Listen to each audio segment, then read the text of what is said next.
Ok, donc on va commencer. Alors, juste pour le début, je vais vous demander si vous êtes au clair sur ces notions. C'est vraiment les notions fondamentales en orienté objet. Donc, est-ce que quelqu'un peut déjà m'expliquer, du moins ce qu'il pense, que ces termes sont? Pardon. Excuse-moi, est-ce que quelqu'un pourrait partager l'écran que tu partages déjà parce que du coup, là, il n'y a plus de place. Ah merde. Merci. Est-ce que vous voyez mon écran ou pas? Ouais, merci. Et vous me dites quand vous êtes tous sur partage.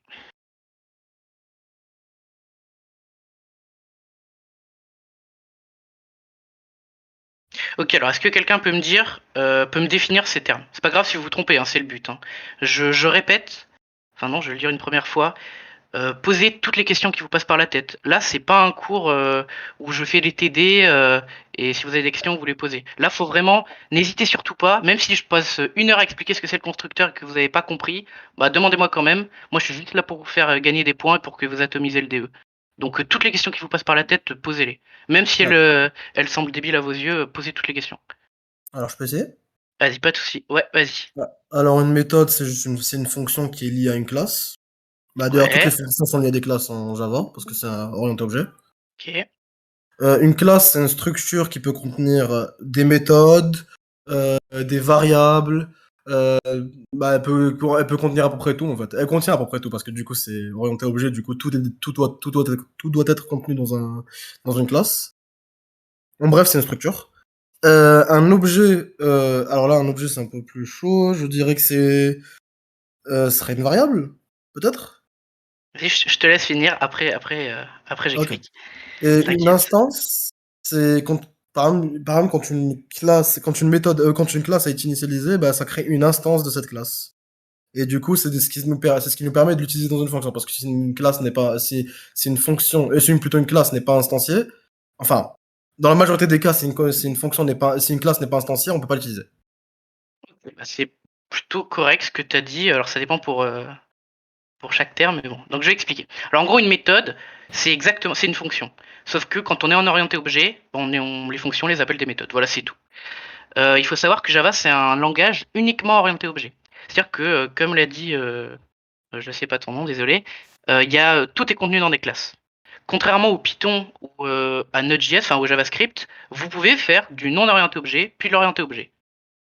En Java, c'est que de l'orienté objet. Impossible de faire sans. Alors une classe, ça va être... Alors attends, je vais plutôt commencer par un objet. Un objet, c'est un ensemble d'attributs et de méthodes, en gros. C'est quelque chose qui va pouvoir interagir. Et une classe, en fait, c'est le template de création d'un objet.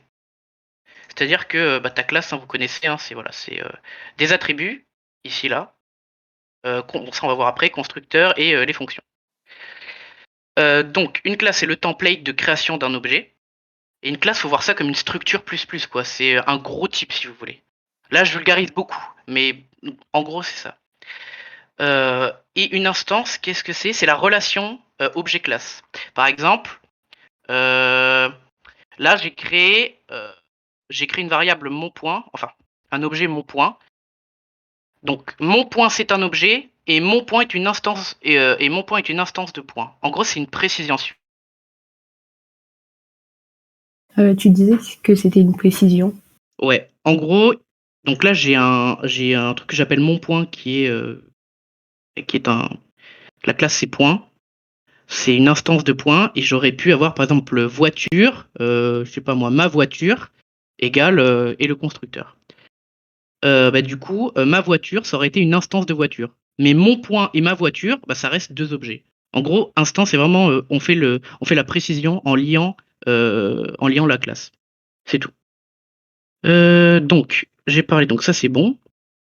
Alors, en gros, une classe, comment c'est structuré? Bon, j'imagine que là, ça va. Donc, déjà, les attributs. C'est en 3 temps. Les attributs, le ou les constructeurs, puis les fonctions de la classe. Est-ce qu'il y a d'autres trucs à dire là-dessus? Non. J'ai une question en fait. Vas-y, ouais, n'hésite pas. Ouais, pourquoi est-ce qu'on aurait besoin d'un constructeur vide si on a un constructeur, déjà genre, qui prend les valeurs dans la parenthèse? Alors, c'est une très très bonne question, mais tu sais qu'on va direct aller à la slide d'après. Alors, en gros, Si la classe ne contient pas de constructeur, il y a un constructeur neutre que tu vois pas qui est automatiquement créé. En fait, celui-là, là, tu vois, line7, ben en fait, si j'avais pas ce constructeur-là, eh ben le line7, il existerait mais de façon invisible. Mais quand tu as créé un constructeur, par exemple, eh ben, hop, celui-là, alors ce constructeur-là disparaît du code. Du coup, je le refais apparaître à la main. Mais dans un, si on imagine qu'on est en entreprise, enfin dans un cas non scolaire, le constructeur vide, il sert pas. Parce que si par exemple je veux créer un point, bah je vais forcément je vais lui donner des valeurs par défaut. Bon là en l'occurrence ça passe parce que les valeurs par défaut de point, on sait qu'il a deux attributs x et y, ces deux valeurs seront initialisées à 0, donc ça passe. Mais par exemple imagine t'as une classe voiture, tu prends je sais pas moi la marque, le prix, tout ça, bah tu peux pas avoir un constructeur vide parce que ça va initialiser tous tes attributs à leur valeur neutre. Donc par exemple tes int à 0, tes doubles à 0.0, tes booléens à false, tes strings à nul, donc ça n'aurait aucun intérêt. Mais là pour le point, on va dire que si on précise rien, bah c'est 0,0. Voilà. Je sais pas si ça a répondu à ta question. Ouais, plus ou moins. Donc juste en dehors du contexte académique, généralement, on n'utilise pas le constructeur vide. Généralement, Bah ça ouais. dépend pourquoi. Par exemple pour point, ouais ça serait utile d'avoir le constructeur vide. Mais si je sais pas tu joues à un jeu vidéo, imagine je sais pas t'as une classe joueur avec des points de vie, t'as tout ce qu'il faut. Bah ton constructeur vide finalement, même s'il prend pas d'argument, tu vas quand même lui mettre des valeurs. Tu vas dire que au minimum t'as un certain, t'as un nombre de points de vie de départ par défaut, etc. Tu vas pas tout initialiser à 0, ça n'a pas de sens. Mais là pour le point, on va dire c'est logique. D'accord. Ok, merci. Ok. Du coup, donc là, je viens d'expliquer ça. Constructeur, donc. Allô? Euh, Excuse-moi. ouais, Juste, c'est quoi la différence entre true et false? Genre, c'est quoi? entre true et false. Ouais, c'est quoi? C'est un booléen? On m'a dit que c'était un booléen, mais c'est quoi un booléen? Alors, oui, c'est vrai qu'en C, on l'a pas vu. Enfin, le booléen n'existe pas, à moins de l'importer ou de le créer. Un booléen, c'est une variable, un type de variable qui peut être soit vrai, soit faux. Ah Donc, par oui, ok. exemple, tu vois, tes int, bah, ils peuvent prendre une valeur de n'importe quel entier. Bah, tes booléens, c'est binaire. C'est soit c'est true, soit c'est false. Voilà. Ok, super, merci beaucoup. T'inquiète.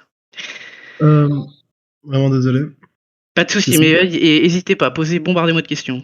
Alors, juste, ouais, Excuse-moi. alors, j'aurais peut-être dû poser la question Ah un peu bah plus tôt, mais c'est quoi vraiment alors, j'ai juste du mal à comprendre la différence entre objet et classe. Ok. Alors, objet et classe. En Ouais, gros, là, tu vois, j'ai créé un point qui s'appelle mon point.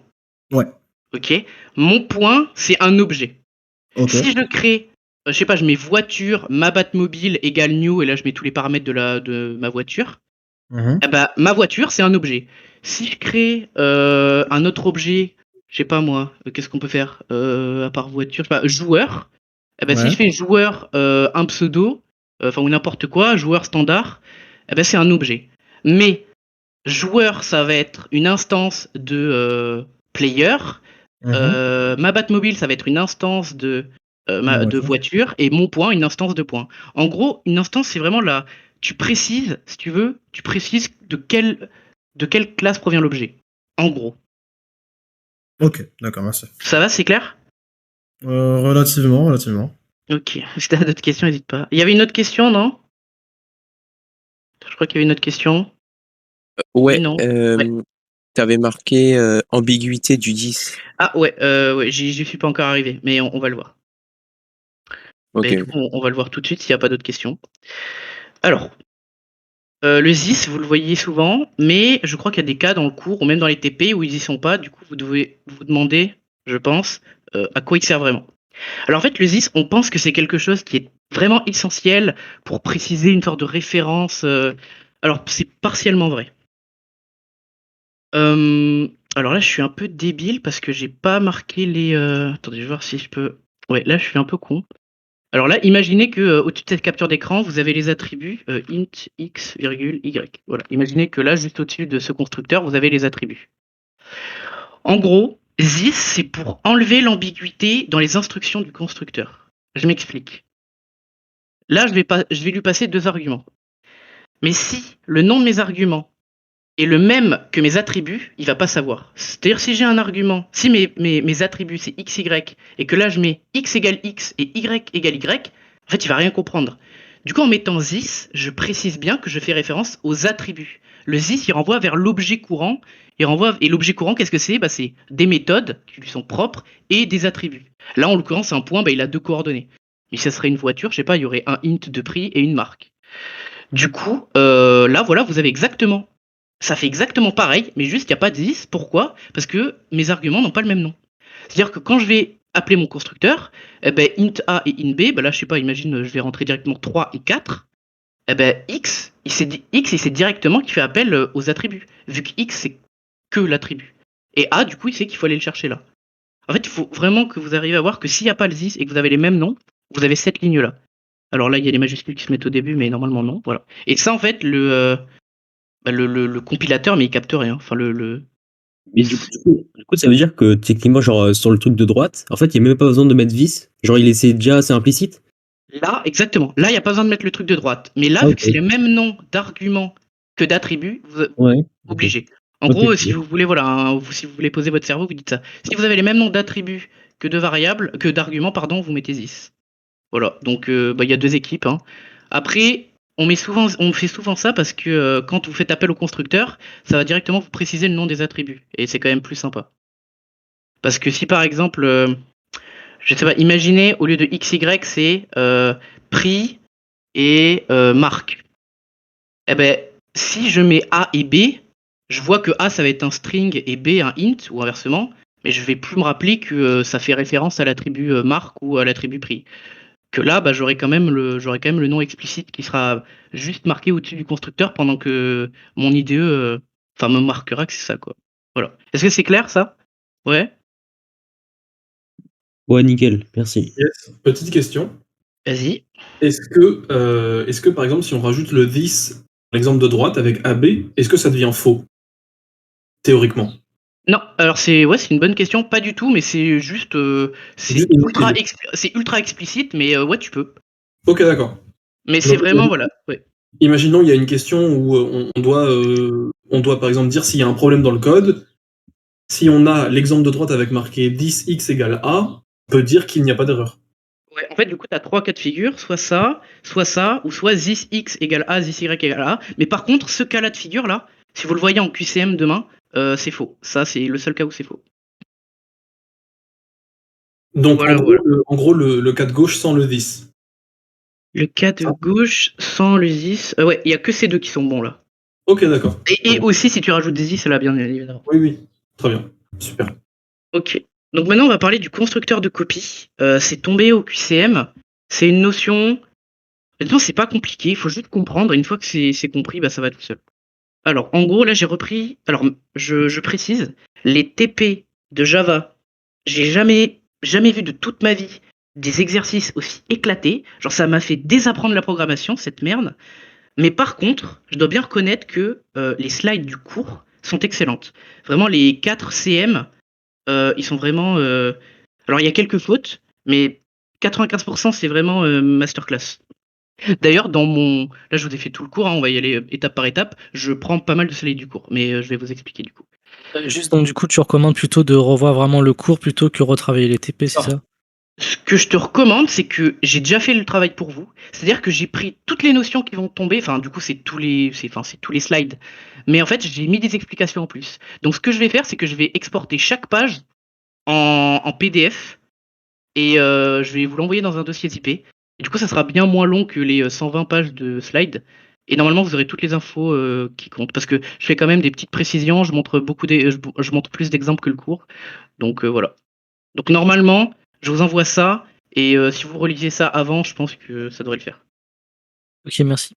Est-ce Pas que de souci. dans tes petites fiches, tu as mis les genres de petites définitions qu'il faut savoir et tout, ou est-ce que les définitions, on les retrouve dans le cours? Alors, les définitions, à part classe, méthode, machin, que ça je pourrais préciser, est-ce que j'ai des définitions? Enfin, Voilà, ouais. c'est peut-être pas le bon mot définition, mais tu sais, par Ouais, exemple, je fais des remarques. Alors là, par exemple, tu vois, je mets des captures en expliquant des trucs. Getter, setter, tu vois, là, j'explique bien.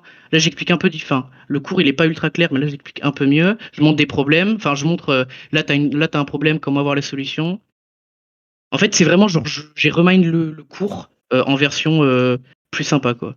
D'accord, mais par exemple, tu vois, dans le TP2, il y avait des petites questions genre les Ah oui, méthodes c'est vrai. sont héritées des superclasses, oui ou non? En vrai, ouais, parce que regarde, là, tu me fais penser, je les ai mis dans mes slides. Les trucs importants, alors attends, héritage, tu vois, là, j'ai mis la slide remarque et j'ai même ajouté une remarque qu'il n'y avait pas. Ok, Donc, super. ouais, normalement, tous les trucs importants, ils y sont. Dans mes slides, normalement, ça va. Trop fort, respect. Merci. Et Ok, j'ai une petite donc, question. vas-y, Excuse-moi. vas-y. Est-ce que pour le DE, il faut savoir coder ou ça va être juste du code à remplir, enfin genre des boutons? Alors, bah écoute, je vais te ressortir le mail qui dit votre DE en PO, alors, 9,5 points, contenant des exercices à compléter, des quiz, indication de la sortie du programme. Donc déjà, tu as la moitié des points sur compléter et des quiz, en gros, ça sera avoir compris la sémantique de l'orienté-objet. Et 11 points sur compléter Mais c'est la même chose. Mais ils sont débiles ou Ouais, quoi? c'est pour ça, j'ai l'impression que c'est un peu la même Ouais. chose. Alors, je Ouais, pense que du coup, je pense ce qu'ils veulent dire dans la deuxième partie, c'est qu'en fait, ils vont te donner genre une classe, et ils vont te demander d'écrire par exemple des méthodes pour cette classe, ou peut-être une méthode pour une autre classe. Tu vois, genre, mais je pense que Ouais, ça ouais. va être des trucs là, faudra vraiment coder. Sinon, il n'y a pas de différence. Ok, merci. Ok, donc on continue. Mais normalement, comme je t'ai dit, je pense que le plus important, et là je parle bien du DE, hein, uniquement du DE, genre la formalité, la modalité de l'épreuve, c'est d'être ultra chaud en théorie, savoir bien être bien au clair sur toutes les notions, comment est construit une classe, comment l'héritage marche, qu'est-ce que je peux faire ou ne pas faire.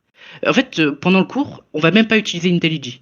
Alors je pourrais le sortir si vous voulez qu'on teste des trucs, mais là j'ai mis plein d'exemples. Normalement, c'est que de la théorie, c'est le DE. Normalement, il y a pas besoin de, on n'aura pas besoin de sortir IntelliJ. Ok, merci. Alors du coup, je continue. Alors le constructeur de copie. Alors ça, c'était une question qui était tombée au premier QCM, je crois.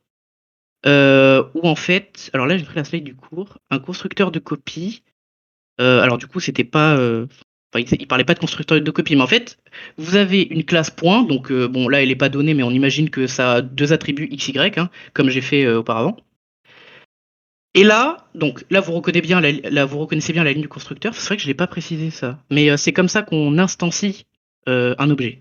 C'est-à-dire qu'on met, c'est comme un int en fait. Est-ce que j'en parle là? Tac tac tac, int, non, je l'ai pas. Ouais voilà. Regardez là ici. Comment je crée un objet en orienté objet? Bah, c'est comme quand je déclare une variable classique. Donc là, j'ai un a qui vaut 3 car c'est un int. Bah, du coup, le int, c'est quoi? C'est le type. Bah là, c'est un gros type, on va dire. Voilà, c'est une classe. Donc je mets point. Là, je mets ce que je veux. Je sais pas, j'aurais pu l'appeler n'importe comment. Et là, c'est la petite syntaxe de la création d'objet. C'est égal new. Et après, boum, il y a le constructeur qui apparaît. Voilà, c'est tout. Aussi simple que ça. Du coup, là, vous reconnaissez que P0, c'est un point bien, comment on appelle ça, qui est construit. Et on remarque constructeur nul. Donc on imagine que il est initialisé à 0,0. Alors peut-être que dans le QCM ça a été précisé. Là j'ai pas la capture, mais bon, on va dire que c'est 0,0. Et là c'est la ligne intéressante. Point P1 égale point P0. Alors on pourrait imaginer que du coup, P1 ça fait une copie de P0 et qu'à partir de là, P1 ça vaut 0,0 et que du coup si on change P0 c'est complètement indépendant de P1 et inversement. Et là, qu'est-ce qu'on remarque? Putain, mais je suis vraiment débile, j'ai même pas pris le print. Je suis vraiment con. Alors, en gros, je vais vous montrer ce que ça met. Là, ce qui va sortir, c'est 3 et 4. Voilà. Et là, vous dites, attends, mais qu'est-ce qui se passe? On a créé point 0. Là, on demande d'afficher les coordonnées du point P0. Et c'est les coordonnées de P1 qu'on a créé à partir de P0. Qu'est-ce que c'est que ce bordel? Alors en gros, quand vous avez cette ligne, en orienté objet, c'est pas bon signe. Enfin, c'est pas que c'est pas bon signe, mais c'est souvent qu'il y a un piège. Cette ligne-là, c'est un peu comme les pointeurs, si vous voulez. Alors là, il y a la slide qui était parfaitement faite, qui dit qu'en fait, vous avez le nom de la variable qui s'appelle P0 et le nom. En gros, il faut voir ça comme des noms qui pointent vers la, entre guillemets, là ça rapproche du C, vers la structure de données ou vers l'objet qui a des attributs 0,0. Alors, ça peut être un peu compliqué à comprendre, j'ai essayé de faire un autre exemple. En gros, imaginez, j'ai un point, j'ai P1 qui vaut, je sais pas moi, 1,2. Alors là, on va dire qu'on l'a bien construit, donc je vais mettre P1, donc point P1 égale new, et là du coup c'est, voilà, point machin. Bon, c'est très vite fait, hein. Ok, donc P1 c'est 1, 2. Quand je vais faire, je sais pas moi, P4 égale P1, enfin point, ouais, yes. Point P4 égale P1, ça va en fait associer les deux. Ça veut dire que P1 c'est, enfin P4 c'est le deuxième nom de P1 si vous voulez. En gros P4 et P1 ça renvoie vers la même chose. C'est-à-dire que si on modifie P4, on modifie P1, si on modifie P1, on modifie P4. En fait on modifie ça si vous voulez, et les deux noms tapent dans la même structure. Voilà. Donc ça là, ça permet pas du tout de faire une copie à un instant T et d'après pouvoir changer les trucs indépendamment. Pas du tout. Ça là, quand vous faites cette ligne-là, c'est vraiment les deux noms pour la même structure de données. Voilà. Du coup, on pourrait se demander comment on fait pour, je sais pas, imagine j'ai un point qui fait 1, 0, 1,2, je veux le copier. Donc je vais avoir mon point P2 qui fait 1,2, mais quand je change P1, je veux que P2 il reste le même. Je veux juste ça a été une copie et après il est indépendant. Du coup, la solution c'est le constructeur de copie. Alors, le constructeur de copie, il prend en paramètre cette fois un autre point. Il va dire que les attributs du nouveau point créé va être égal aux attributs du point passé en paramètre. Alors, est-ce que j'ai perdu tout le monde ou est-ce que ça va? Ça, c'est un peu complexe. Ça va.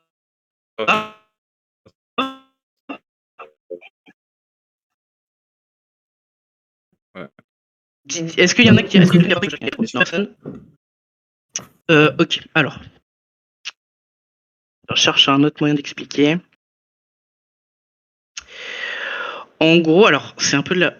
On a vu qu'il peut y avoir plusieurs constructeurs. Ce qui va changer, c'est les arguments. Par exemple, je peux avoir un point, je vais mettre public, bon, c'est pas, on s'en fiche. Là, je peux mettre point, et je vais mettre int x. Ok, et là, je vais mettre, bon, je vais faire direct une sorte de Python, la notation là. x égale x, et je vais mettre y égale, je sais pas, 3. Donc là, par exemple, ce constructeur-là, en fait, si je l'utilise, je rentre une seule valeur et ça sera la valeur de mon x. Y, ça sera toujours 3. Dans ce cas-là, je rentre en paramètre un point déjà existant, le point qui s'appelle O. Du coup, ce point, il a déjà été initialisé auparavant et il a déjà des attributs XY existants. Du coup, en fait, je vais dire que le point que je suis en train de créer, je vais lui attribuer les coordonnées déjà existantes du point passé en paramètre, car lui est initialisé vu que je le passe en paramètre. Est-ce que c'est plus clair? Ouais, c'est bon. Ok. Écoutez, je crois qu'on va passer à la suite. Construire de copier, est-ce qu'il y a un autre truc? Non. Juste une question. Yes. Tu peux revenir juste là où tu montrais le point là? Ouais. Mais c'est-à-dire que, vu qu'il s'appelle point, la fonction, c'est que c'est un constructeur. Mais du coup, c'est-à-dire que ce que tu vas passer en paramètre, lui-même, on a dû faire appel au constructeur à sa création. Et du coup, c'est une boucle infinie, non? Non, un autre constructeur. Regarde, là j'ai un constructeur. Là j'ai, hop là j'ai un autre constructeur.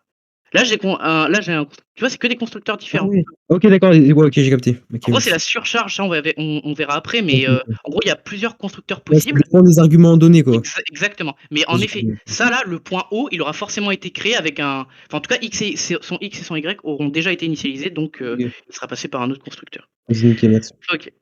Donc là, une notion que. Alors, ça, c'est peut-être flou dans la tête de pas mal de gens. C'est le statique vs le normal, on va dire. Avant de passer au statique vs normal, je suis désolé. Vas-y, Petite question à propos des constructeurs. À quoi sert le constructeur vide? Le constructeur vide. Alors, vraiment dans un. On s'imagine dans un jeu vidéo, tu vois, le constructeur vide, il sert à rien. Genre. Enfin, c'est pas qu'il sert à rien, mais le constructeur invisible, lui, il ne sert à rien. Mais le constructeur vide. En gros, attends, je vais essayer de te donner un exemple. On imagine. On va mettre public. On dit qu'on est dans une classe joueur qui a, je sais pas moi, des points de vie, des points d'attaque et un pseudo. Ok. Donc je vais mettre public, je sais pas, player. Là, dans mon constructeur, je vais mettre. Là, je fais pas un constructeur vide. Hein. Là, je vais mettre. Donc on a dit quoi? Int HP. on a dit int attaque, et on a dit string, je sais plus, username. Qu'est-ce que je fais? Username, hop là. Ok. Merde. Du coup, là, tu vas faire ton this HP égale machin, this, enfin là, tu vois, constructeur classique. Ok. Ouais. Là, je vais te faire le cas concret où on est dans un jeu vidéo. Eh ben, le constructeur vide. Alors, du coup, vu que je fais apparaître ce constructeur, t'es d'accord, c'est ce que j'ai expliqué avant. Si je fais apparaître ce constructeur, alors le constructeur disparaît. Voilà, si la classe contient au moins un constructeur, alors le constructeur neutre ne marche plus. Il faut le mettre nous-mêmes. Et là, je précise bien si on a besoin, car finalement, dans, il y a des, je sais pas, il y a des exemples, je sais pas, dans des jeux vidéo, ça servirait clairement à rien. Là, je vais faire un exemple, ça marche. Oula, qu'est-ce qui se passe? Public, player. Et là, hop, rien. Mais attention, là, je vais pas ne rien mettre. Parce que sinon, si je mets rien, si je fais ça, bah ça va faire HP 0, attaque 0 et username nul. Donc c'est pas ce qu'on veut. Là, du coup, l'utilité d'un constructeur vide, ça serait de faire HP égale, je sais pas moi, on dit 20, attaque égale, je sais pas, 3, et pour avoir une valeur de base. voilà, exactement. Username égale, et là, je sais pas, tu mettrais User, défaut pardon. ou lambda. Ouais, voilà, player qui a pas de pseudo encore. Je sais pas, comment il s'appelait les guess. trucs sur Minecraft, là, les gens Kevin ou je sais pas quoi. Voilà, ce serait le truc de base en gros. Ok. Ok, Mais c'est du clair, c'est bon?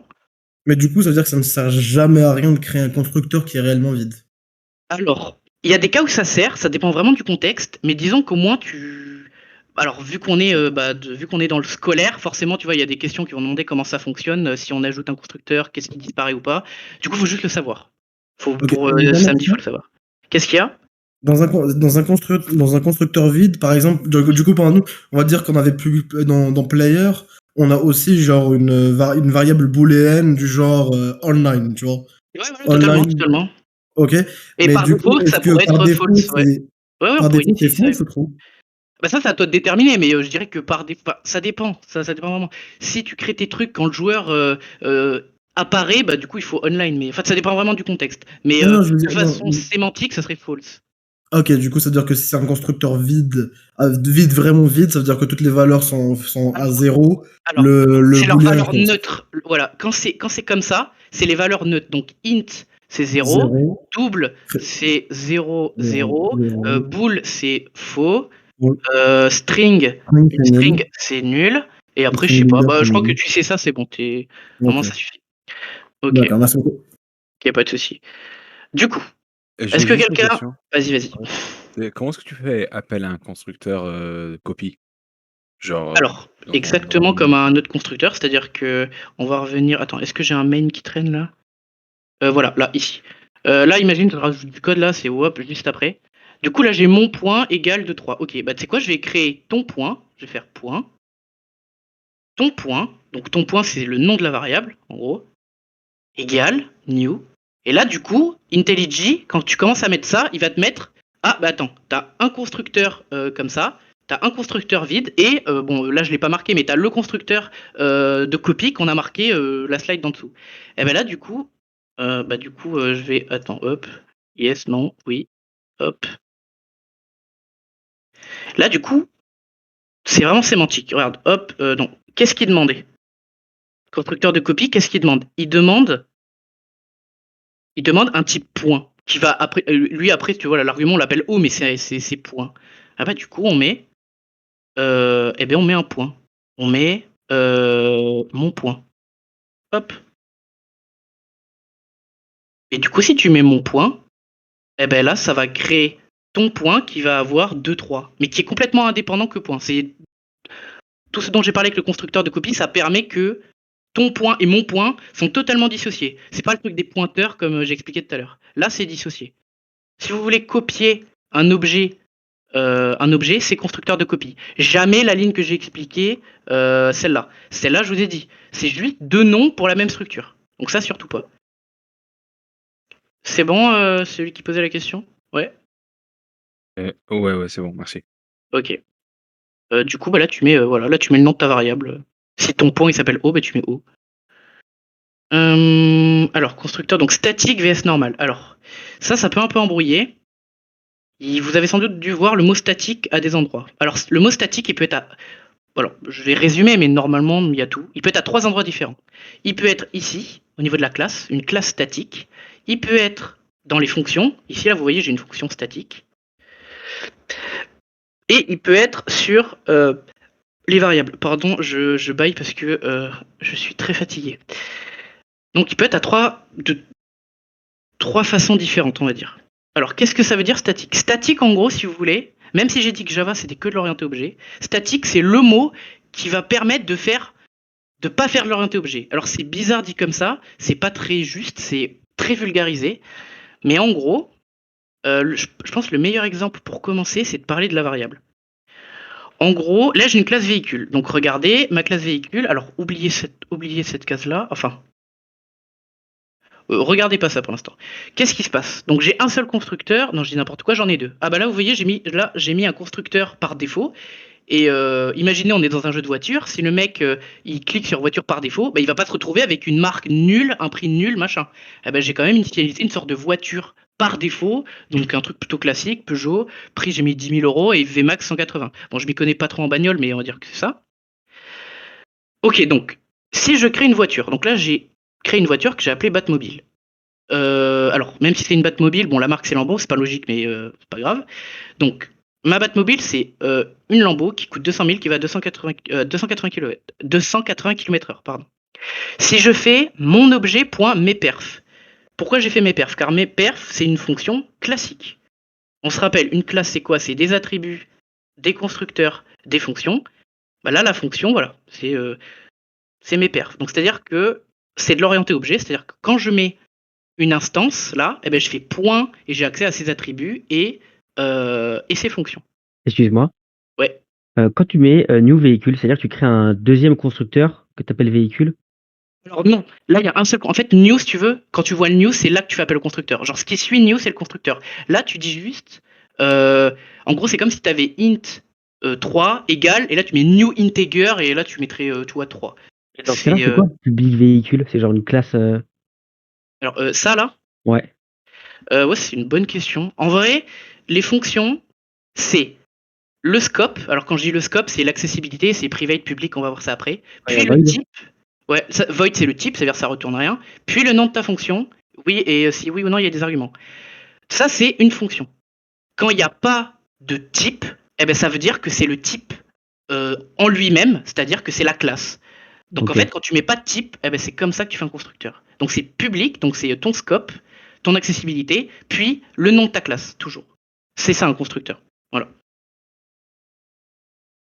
Ça va? Ouais. Ouais, merci, c'est bon. Ok, donc je sais plus où j'en étais, donc ma Batmobile, ok. Donc ça c'est la base de l'orienté objet. Si je fais ma Batmobile.meperf, j'ai accès cette ligne est juste parce que ma Batmobile c'est une instance de vos véhicules et que meperf, eh ben, c'est une méthode de classe véhicule. Ok. Là ça va devenir un poil compliqué. Si j'ai le mot public, qu'est-ce que je dis? Statique, ça fait plus référence à l'objet courant, mais à la classe. C'est-à-dire que là, addition, vous remarquerez que addition n'a aucun rapport avec la classe véhicule. J'ai juste mis là pour l'exemple, mais addition, qu'est-ce que ça fait? Bah, c'est même pas de type int, je l'ai vraiment foutu en void pour que ça print directement. Si je prends, ça prend deux entiers et ça return l'addition. Aucun rapport avec véhicule. Eh ben addition, oula, je vais pas pouvoir faire, alors là tout est noir, c'est un peu con. Je vais pas pouvoir faire ma Batmobile, non, juste Batmobile, Batmobile, point, comment elle s'appelle? Addition. Ça, c'est pas possible. C'est là où on voit l'orienté objet. Et du coup, bah là, il faudrait mettre, je sais pas, 3, 4. Voilà. Batmobile, point, ce qui va apparaître dans l'IDE, c'est les fonctions, c'est les méthodes propres à l'objet. Et les méthodes propres à l'objet, bon, en l'occurrence, il y aurait pu avoir accéléré, démarrer, tout ce que vous voulez. Là, j'ai mis que meperf, qui print un vieux, voilà, ça. Mais addition, vu qu'il y a le mot statique, la seule façon d'avoir accès à addition, c'est de faire la classe, donc de faire véhicule, véhicule, point, et là je fais, là addition va être disponible. Voilà. Je suis vraiment débile parce que là je voulais expliquer pour les variables et je viens d'expliquer pour les fonctions. Bon, c'est pas grave, hein. Ça revient au même. Alors est-ce que c'est clair pour les fonctions? Après je vais expliquer pour les variables, ça sera plus clair, je pense. Est-ce que là ça va ou pas? Ou je vais continuer peut-être sur les variables? Du coup, J'essaie de faire un petit résumé, voir si j'ai compris. Ça veut dire que si tu mets statique, en gros, on doit passer par la classe, et s'il n'y a pas statique, on peut passer par une instance de la classe. En fait, c'est pas on peut, c'est comme ça. Mais ouais, c'est exactement ce que tu as dit. C'est-à-dire que là, il y a le mot statique, donc ma fonction addition. Si je crée des objets et je fais point addition, en fait, la fonction est pas reconnue, elle n'existe pas. Voilà. En fait, du coup, si je peux vous donner un exemple pour ça, les statiques, imaginez, vous créez une classe, mes fonctions mathématiques. Et là, vous n'avez que des fonctions statiques, addition, multiplication. En fait, il faut voir ça comme une bibliothèque de fonctions qui ont aucun rapport avec les objets. Juste, enfin, vous pouvez rentrer des objets là, si je mets des trucs de type objet, mais en tout cas, ça s'applique pas sur un objet. Ça peut prendre des objets là, mais en tout cas, c'est pas ma mobile pour la fonction. Est-ce que c'est clair? Ouais. Excuse-moi. Parfait. Ouais. C'est quoi, en fait, c'est quoi la particularité d'une fonction statique? Alors, la particularité d'une fonction. Alors là, je vais parler des variables et à mon avis, tu vas comprendre. Alors, si là vous remarquez, je crée un objet. Je crée ma mobile qui est une Lambo, 200 000 euros, 280 km/h maximum. Ok. Si je crée une nouvelle voiture et que je l'appelle, je sais pas moi, ma voiture, eh ben ça va être véhicule, ma voiture égale new véhicule. Je mets ma voiture, je sais pas, 12 000 euros et sa vitesse maximale. Les deux objets sont complètement différents. C'est-à-dire que vous remarquez que si je fais ma Batmobile point marque, si je system.out.println, ça va me sortir. Enfin, si je fais ma Batmobile point marque, ça va me sortir Lambo. Si je fais ma voiture point marque, ça va me sortir, je sais pas, Peugeot. On dit que j'ai utilisé le constructeur nul. Donc ça, là, ces attributs, on les appelle attributs car ils sont vraiment liés à l'objet en question, à l'objet que vous créez. Si vous mettez statique devant, c'est plus du tout les attributs de l'objet en question, mais c'est les attributs de toute la classe. C'est-à-dire, si imaginez, j'ai statique, j'ai un int qui vaut, je sais pas, imaginez j'ai un int, bon là c'est parce que c'est pour un exemple concret, mais imaginez j'ai un int qui vaut, que j'appelle A, qui vaut 3. Je peux créer autant de véhicules que je veux, à chaque fois que je vais le questionner, ma Batmobile comme ma voiture, ça va me sortir 3. Parce que c'est commun à toutes les classes en fait, si vous voulez. C'est mutualisé. Commun à tous les objets, pardon. Voilà, donc c'est uniquement ça. Comment je peux expliquer autrement? Un exemple concret d'une variable statique, c'est en fait un compteur. À chaque fois que vous allez créer une voiture avec vos constructeurs, eh bien vous allez incrémenter ce compteur. Comme ça, c'est-à-dire qu'à chaque fois, vous aurez le nombre de voitures créées, le nombre de véhicules qui aura été créé. Et du coup, il vous suffira de faire véhicule.cpt, enfin afficher véhicule.cpt, et ça vous donnera le nombre de voitures créées totalement. Est-ce que c'est clair? Bon, j'en conclus que ouais. Parfait. Ok, nickel, merci. On est en transition et tout entre deux sujets. J'ai mis le DE de l'année dernière dans le channel doc, si jamais il y a un moment où tu veux. Alors, je l'ai regardé. Alors, je vais quand même regarder si c'est le même. Le DE de l'année dernière que j'ai vu, 3/4 des choses n'est pas au programme d'aujourd'hui. C'est-à-dire qu'ils ont fait les classes internes, ils ont fait les array lists, donc c'est-à-dire pas des tableaux, mais des listes dynamiques. Ils ont fait, en tout cas, 3/4 du DE, c'est des trucs qu'on ne peut pas faire si vous connaissez le cours actuel. En fait, on n'a pas eu les slides pour. En gros. D'accord. Il est là dans le doute, si jamais. Ok, je le regarderai après. Le but, c'est de faire le QCM à la fin et que ce soit vous qui arrivez à comprendre pourquoi. Là, moi, j'essaye de vous donner tous les éléments pour que vous y arriviez. Du coup, ça va, variable statique, fonction statique, ça passe? Ouais. Moi, j'ai une question. Vas-y. T'as sûrement déjà expliqué, mais bon. C'est quoi la différence entre public véhicule en gris et public véhicule en bleu? Alors ça, c'est ton constructeur, on va dire neutre, c'est-à-dire que là, je prends pas d'argument. Ça, on va le voir dans la surcharge. Il n'y a pas d'argument, tu vois, c'est deux constructeurs qui prennent pas le même nombre d'arguments. Du coup, Ouais. tu vas pouvoir faire appel à un des deux quand tu crées ta voiture. Donc, soit tu crées ta voiture et là, au lieu de mettre Lambo 2000, j'aurais juste mis parenthèse ouvrante, parenthèse fermante et ça aura automatiquement initialisé ma voiture à Peugeot 10 000 et 180. Ou sinon, je choisis dès la création de tout taper à la main, donc de bien préciser ce que je veux. Et là, du coup, je mettrai Lambo, enfin voilà, comme j'ai fait là. Ok, et c'est quoi le 10.marque égale marque? Le 10 points. Point Dans le Où ça véhicule bleu. Dans le véhicule bleu. Véhicule 10 point. 10.mark, ça c'est pour. Alors, ça c'est pour dire zismark, c'est-à-dire que c'est l'attribut. C'est le zismark, tu fais référence aux marques de ton véhicule en question, de l'instance courante. Genre du véhicule que tu es en train de créer. Et tu dis que ça là, c'est égal à ce que tu vas lui passer en paramètre. Et tu mets zis pour pas avoir une ligne qui est égale à marque égale marque. Parce que le code il comprend rien sinon. Par contre, tu aurais pu avoir string marque avec, je sais pas, tu aurais créé avec un K. Bah, vu que c'est pas le même nom, tu aurais pu enlever le zis. Ah, d'accord. Alors, du coup, ça, tu vas le voir quand je vais vous envoyer mes diapos custom là. Mais en gros, attends, où j'en parle déjà Voilà. Non, je sais plus. Voilà, ambiguïté du zis. En gros, voilà, là, tu vois, j'ai mis A et B. Bah là, ça sert à rien de préciser zis. Mais tu peux quand même le mettre. Faut juste éviter ce cas. C'est bon? D'accord. Ok, ouais, j'ai compris. Merci. Ok. Du coup, statique. Bon, alors, je vais juste faire un exemple et après on va finir. Enfin, on va passer à la slide suivante parce que ça fait déjà 50 minutes, donc je vais me grouiller. Donc là, regardez, j'ai fait batmobile.meperf, donc ça veut dire que ça va print. Je suis bah là en l'occurrence Lambo, je coûte 200 000 et je roule machin, bah voilà, ça va print ça. Après, ça print 7, parce que là, regardez, je fais mon addition. Vous voyez que c'est bien véhicule.addition et non ma Batmobile, c'est vraiment une fonction totalement lambda. Et à la fin, j'ai mis, voilà, je print véhicule.cpt, parce que cpt, qu'est-ce que c'est? Il y a statique. Du coup, quand c'est statique, je peux pas y accéder depuis l'objet. Je dois y accéder depuis la classe. Du coup, c'est pour ça que je print véhicule.statique. Et vu qu'on a créé une Batmobile, enfin un véhicule, bah, dans le constructeur, ça a bien incrémenté C++, qui était à 0, cpt, pardon. Du coup, bah, ça l'a mis à 1. Voilà. Et si je crée, bah, je sais pas moi, 10 voitures, bah, ça va être 10. Voilà, je crois qu'on a fait le tour là. Et il y a aussi les classes statiques. Là, honnêtement, je ne les utilise pas trop. Une classe statique, elle ne peut pas être instanciée, et j'imagine qu'il n'y a que des méthodes statiques. Mais ça, c'est pas à savoir, on les a pas vues. Mais voilà, c'est pour les curieux.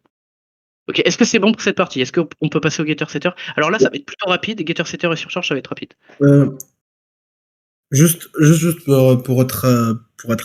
pour être sûr, Ouais. une variable statique est une variable qui n'est pas instanciée. C'est une variable de la classe, c'est pas une variable de l'instance, c'est ça?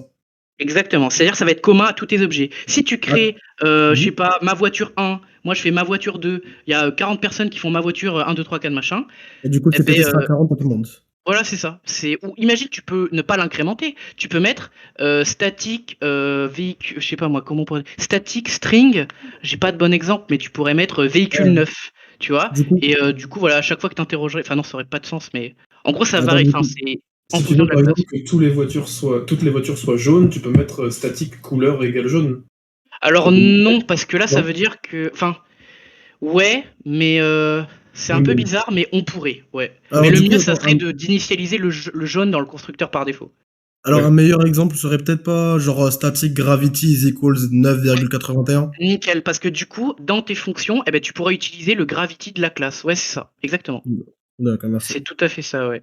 Parce que ça varie pas. Parce que si tu mets pas le statique, ça veut dire que chaque objet stocke sa variable gravité. Enfin, son attribut gravité, t'es là, mais non, la gravité, c'est pareil pour tout le monde, donc tu le mettrais dans la classe. Ouais, c'est vraiment un très bon exemple, ça. GG. D'accord, merci. Ok, donc on passe à la suite, à moins que quelqu'un ait encore des questions. Allez-y, si vous avez des questions. Mais un truc comme la gravité, on le définirait comme une constante en tant que final, non? Oui, tout à fait, mais statique n'est pas du tout. Enfin, c'est Oui, pas oui, du tout. non, d'accord, oui. Ouais, on mettrait statique, final, int ou double, constante gravité, je sais pas quoi, égale, et là tu mettrais ta valeur. Ouais, final, ça veut dire qu'en gros, tu pourras pas la modifier. Mais après, tu peux ne pas mettre final et ne pas la modifier. Mais ouais, conventionnellement, on va dire, logiquement parlant, on mettrait final. Mais en tout cas, final, ça n'a rien à voir avec statique, c'est deux choses différentes. Ok, merci. Ok, attendez, je vais voir parce qu'il fait juste 40 degrés.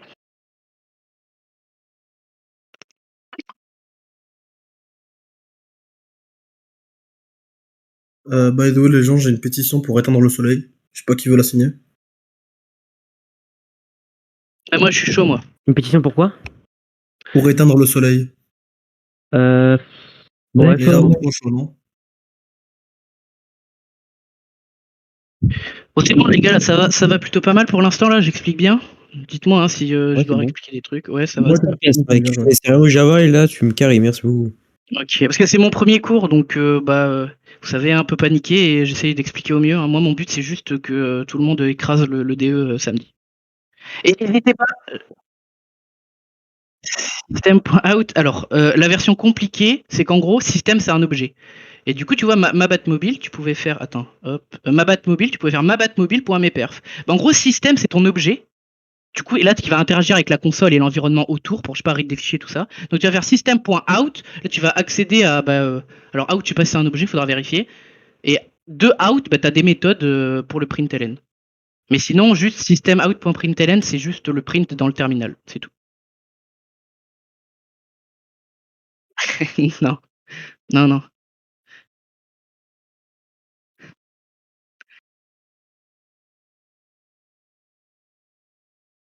Hum, Donc, il y a eu un véhicule créé, tac, tac, tac, les classes, ok. Écoutez, on va passer au getter setter. Alors, je vais un peu accélérer. Mais honnêtement, là, getter et setter sur charge, je pense en 2 minutes, c'est réglé. Alors, ce qu'on appelle accessibilité et encapsulation, je sais pas pourquoi on appelle comme ça, mais bon. Alors, déjà, vous remarquerez qu'il y a 4 niveaux Enfin, il y a 4 niveaux de protection. Alors, là, qu'est-ce que j'ai mis? Là, vous savez, j'ai mis public. Là, j'ai rien mis. Mais quand j'ai rien mis, c'est pas rien. Il y a un truc, ça s'appelle le truc par défaut. Et je vais expliquer ce que c'est. Alors, j'ai fait dans l'ordre de protection. En gros, vous avez le public. Le public, c'est ce qui est accès. En gros, quand vous avez une variable, par exemple, en public, ça veut dire que c'est accessible depuis tout le projet, vous pouvez y accéder. Quand c'est défaut, c'est accessible dans on appelle package protected. C'est accessible dans le package. C'est-à-dire, imaginez, alors j'ai aucun exemple, mais vous avez votre projet, je sais pas, source là. Voilà votre projet source. Là, vous avez un package, mon environnement. Mon environnement, j'écris très très très mal.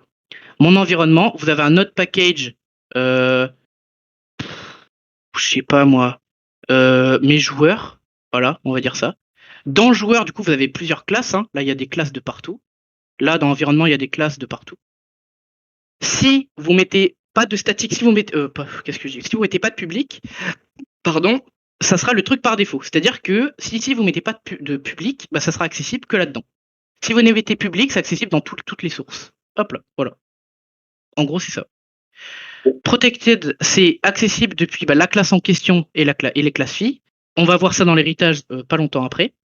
Donc, c'est-à-dire si, je sais pas, imaginez véhicule, j'ai une classe voiture et moto. Eh ben, si je mets protected, tous mes trucs vont être disponibles pour mes classes filles. Et private, c'est ce qui est accessible seulement depuis la classe en question. Donc, c'est-à-dire que même les classes filles n'auront pas accès. Donc, ça, c'est à apprendre par cœur. À tous les coups, il y aura une question dessus. Excuse-moi, c'est quoi une classe fille? On va voir ça dans l'héritage. J'ai une question. C'est simple. Ouais. Est-ce que du coup, si on définit protect dans une classe fille, est-ce que la classe mère peut y accéder ou pas? Si on définit. Alors putain, c'est une bonne question. Si on définit protect, mais vu que c'est classe fille, bah du coup. Déjà, c'est chelou de faire ça, mais. Ouais, c'est vraiment chelou. Mais en vrai, si on. Dans la sémantique, dire que si on prend la définition lettre par lettre, bah du coup, non.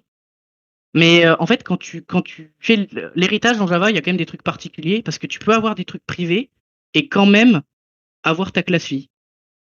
Même si là, tu vois, il y a accessible seulement la classe en question, là, on parle de méthode. Mais par exemple, pour les attributs, tu vas quand même pouvoir, en fait, dans le constructeur, ça va quand même pouvoir les créer. Mais ça, on va voir ça pendant l'héritage, ne vous inquiétez pas.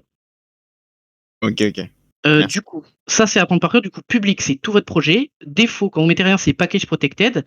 Et quand je dis package protected, en fait, c'est souvent, vous le confondez avec public parce que, en fait, vous travaillez souvent dans un seul package. Hein, vous faites un package TP à rendre et après vous faites les classes avec les exos. Un package, c'est genre une feuille c'est genre Un une package, feuille. en gros, c'est un dossier. C'est Ah un oui, ok, dossier donc qui c'est balèze. contient des classes. Ouais. Package, c'est qui contient des classes. En gros, dans un package, t'as des classes, des interfaces, des ennemis, tout ça.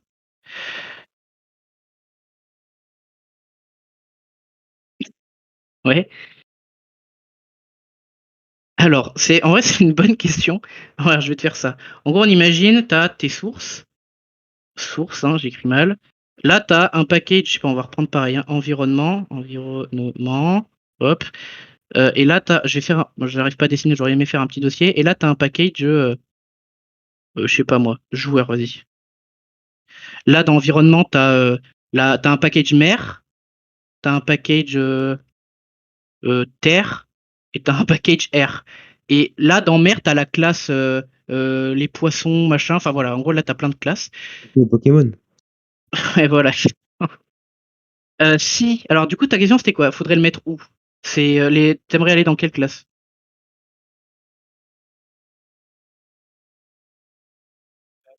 Attends, dans mer, je recrée un package. Donc ça, c'est un package, ok. Et là, on atterrit à des classes. Ok, donc si c'est ici, c'est ça? Bah, imagine, là, dans cette classe-là, tu as, je sais pas moi, tu as pas mis public, tu as juste rien mis, tu as juste fait int a égale 3. Eh ben, ton a, vu que ça, c'est le dernier package, ben, il va être accessible que là.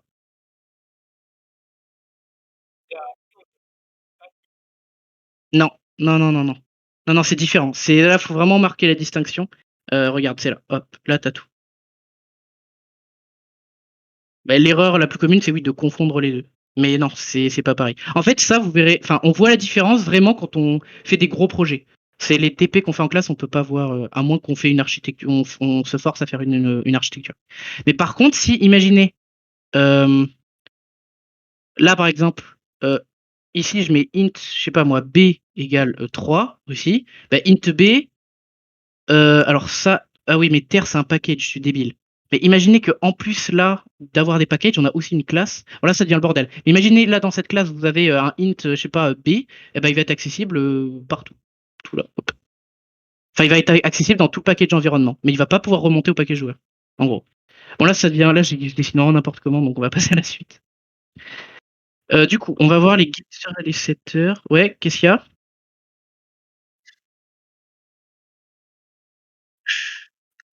Exactement, t'as tout compris. Si c'est public, tu accèdes dans tout ton source, donc dans tous tes packages.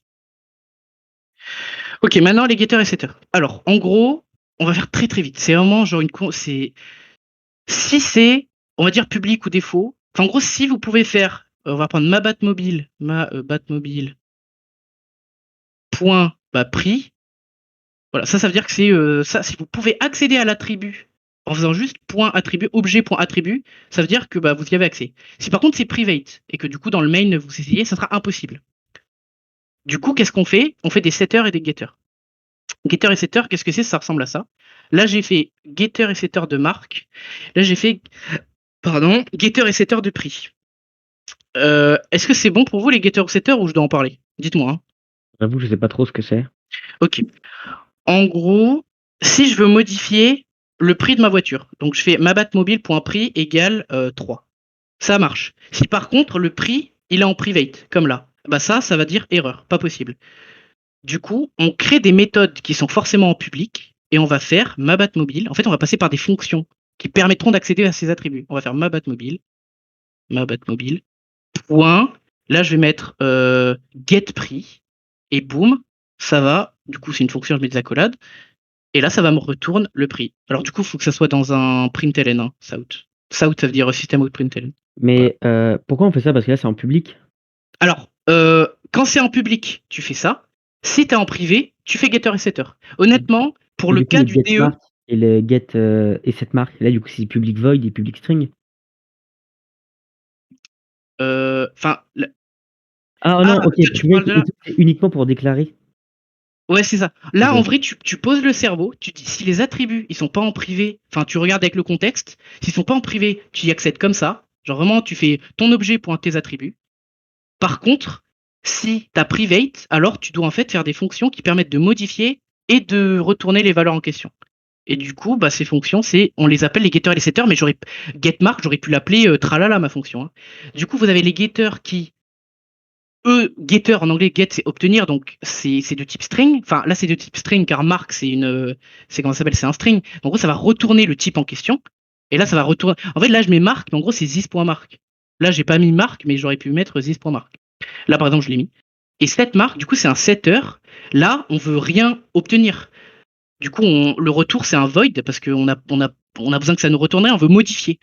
Et du coup, je mets ce que je veux mettre je mets ma modification en paramètre. Par exemple, je sais pas, je veux plus que ça soit une Lambo, je veux que ce soit une Ferrari.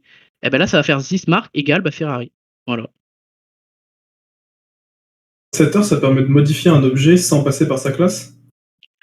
Alors, si tu passes par sa classe, mais en fait, ça te permet d'accéder ou de modifier, ça te permet d'avoir accès ou de modifier les attributs s'ils sont privés. Et du coup, un moyen mémotechnique, si les attributs sont privés, vos getters et setters, forcément, ils sont publics. Parce que si vous avez vos fonctions getter et setter qui sont privées, alors vous ne pourrez jamais accéder, enfin, ça n'a aucun sens. c'est logique qu'ils soient en public. Voilà. Donc en gros, vous avez vos attributs en pas privé. Vous mettez, vous y accédez de cette façon. Vous pouvez les print en faisant print ça. Vous pouvez les modifier en faisant égal 3. Mais par contre, si c'est en privé, alors vous êtes obligé de coder les fonctions pour. Mais les fonctions, regardez, c'est vraiment très simple. C'est toujours le même schéma. En gros, les getters, c'est get obtenir. Donc on veut que ça nous renvoie quelque chose. Donc on veut que ça nous renvoie, là, un string en l'occurrence. Et l'attribut en question, c'est marque, parce qu'on veut que ça, on l'appelle getMark, donc on veut en l'occurrence que ça nous renvoie marque. Mais en gros, des getters et des setters, faut les faire pour autant d'attributs que vous avez en private. Ça va, c'est clair? Yes. Ça va pour tout le monde, ouais? Sauf pour le compteur, peut-être, du coup. Après, c'est différent parce qu'il a statique. Compteur, du coup, alors, on peut... Alors... c'est vrai que c'est une question tordue, ça. Alors, on peut faire un getter et setter de fonctions statiques, mais du coup, ton getter et setter, ils auront accès... Enfin, si ton statique est private, comme là, alors tes méthodes doivent être privées. Mais honnêtement, je vois pas... Enfin, on n'a jamais vu un exemple comme ça. De toute façon, le but d'un compteur, c'est de compter combien de voitures et on va pas modifier le nombre de voitures. Ok. Mais en gros, pour le statique, réfléchissez comme ça. Si vous avez une variable statique, vous allez procéder avec des méthodes statiques et voilà, et inversement. Mais le statique, honnêtement, on l'a pas beaucoup vu. Honnêtement, le statique, je crois, parmi tous les TP et les TD, les seules fois où ça intervient, c'est pour les variables de classe, donc comme compteur qu'on incrémente, ou même dans le QCM, la constante de Planck, c'est comme la gravité, là, l'exemple de tout à l'heure, voilà, c'est ça. Sinon, je vois pas d'autres cas où il y a du statique, en fait. Pas dans le cadre du cours. Ok, on peut passer à la suite, c'est bon? J'ai juste une dernière question. Du coup, la différence entre get et set, c'est que get, du coup, à chaque fois, tu retournes. Et set, à chaque fois, tu En fait, changes tu peux remarquer que get, je l'ai appelé comme ça, c'est une convention. Mais get, je veux que ça me renvoie quelque chose. Du coup, forcément, ça a un type, ça peut pas rien renvoyer. Enfin, on pourrait faire des trucs comme ça, mais non. Là, les getters et setters, c'est toujours comme ça. C'est le getter, il a un type, mais il a pas d'argument. Et le setter, il renvoie rien, donc c'est un void, mais il prend un argument. Car le setter, il modifie. Du coup, il n'a rien besoin d'afficher, il veut juste prendre qu'est-ce qu'on va modifier et le modifier. Et le getter, lui, il va juste chercher qu'est-ce qu'il faut retourner. Voilà, en gros, c'est ça. Est-ce que ça va pour tout le monde? Oubliez pas que je vous enverrai tous mes slides. Alors, honnêtement, je pense que je vais enlever mes schémas parce que c'est tellement dégueulasse. Ok, on peut passer à la surcharge, c'est bon? Surcharge, ça va être 2 secondes. C'est bon, tout le monde, ça va, getter et setter, ouais? Yes. Nice, ok. J'avais envie de faire une pause, mais enfin, on va tracer. Je pense qu'honnêtement, le cours, on va le faire pendant jusqu'à 23h30. Hein, parce que là, on n'aura jamais. Surtout que les trucs compliqués, ça arrive là. Mais là, au moins, j'ai envie de dire, vous avez posé pas mal de questions. On a vraiment vu en détail. Donc, on perd vraiment pas de temps. Vraiment, si vous êtes bien sur ces notions, c'est que bénéfique. Normalement, je pense, si vous maîtrisez, je sais pas, ceux qui regardent la rediff là, si vous maîtrisez toute la théorie que j'explique, mais c'est minimum 15. Minimum 15 ODE. J'ai une question, est-ce que c'est enregistré ou pas? Alors, pas officiellement, mais officiellement. Alors si, il y a Kadiatou, je crois. Enfin, je sais plus. En tout cas, il y a Gugico. Non. Il y a moi qui enregistre aussi. Ah oui, si il y a vous voulez. Nidir, c'est vrai. Ouais. Non, mais il y a 2 personnes qui rec normalement, donc c'est bon. Non, j'ai pas enregistré. Hein. Ok, non, mais t'inquiète, il y a 2 personnes qui rec. Ok. Mais dans tous les cas, j'ai envie de dire, le mieux à faire, c'est que je vais vous envoyer le zip avec toutes mes explications. Et dès que vous comprenez pas un truc, parce que j'ai pas assez expliqué dans les slides, faudra aller voir la vidéo et essayer d'aller au timecode. Ouais, voilà. Je pense que c'est le mieux à faire. Du coup, alors la surcharge, je vais y aller très très vite. Qu'est-ce que c'est la surcharge? C'est alors même nom, même type, mais argument différent. Et en fait, la surcharge, on l'a déjà croisé. Hein, vous remarquez, là, il y a 2 constructeurs. Pourquoi il y a 2 constructeurs? Parce que là, il n'y a pas d'argument, là, il y a plusieurs arguments. Qu'est-ce que j'ai dit qui variait? Uniquement le nombre d'arguments. Et du coup, on peut avoir un comportement différent. Et ça, le code va l'interpréter lui-même. C'est-à-dire que, par exemple, là, regardez, j'ai fait 2 fonctions. J'ai fait une fonction somme coordonnée, à mon avis, c'est sur ma classe point, qui va sommer son point x, y, et qui va surtout nous le retourner. Enfin, void va juste le print dans le terminal. Et là, j'ai fait la même fonction, regardez, donc même type, même nom, mais là, ça prend un argument. Donc, qu'est-ce que ça fait? Ça prend le point et ça ajoute une sorte de vecteur, on va dire. C'est-à-dire que si j'ai 1, 2, si je mets 3 en paramètres, ça va faire 1 plus 2. Enfin, c'est quoi 3? Ouais, 3 en paramètres, ça fait 1 plus 3 et 2 plus 3. Voilà. Du coup, j'ai un exemple. Là, je fais mon point. Je crée un objet point que j'appelle mon point. Hop. 2 secondes. Hop. Donc, ses coordonnées c'est 2, 3. Là, alors là j'ai pris, c'est quoi ça? Ah oui, mon point somme coordonnées.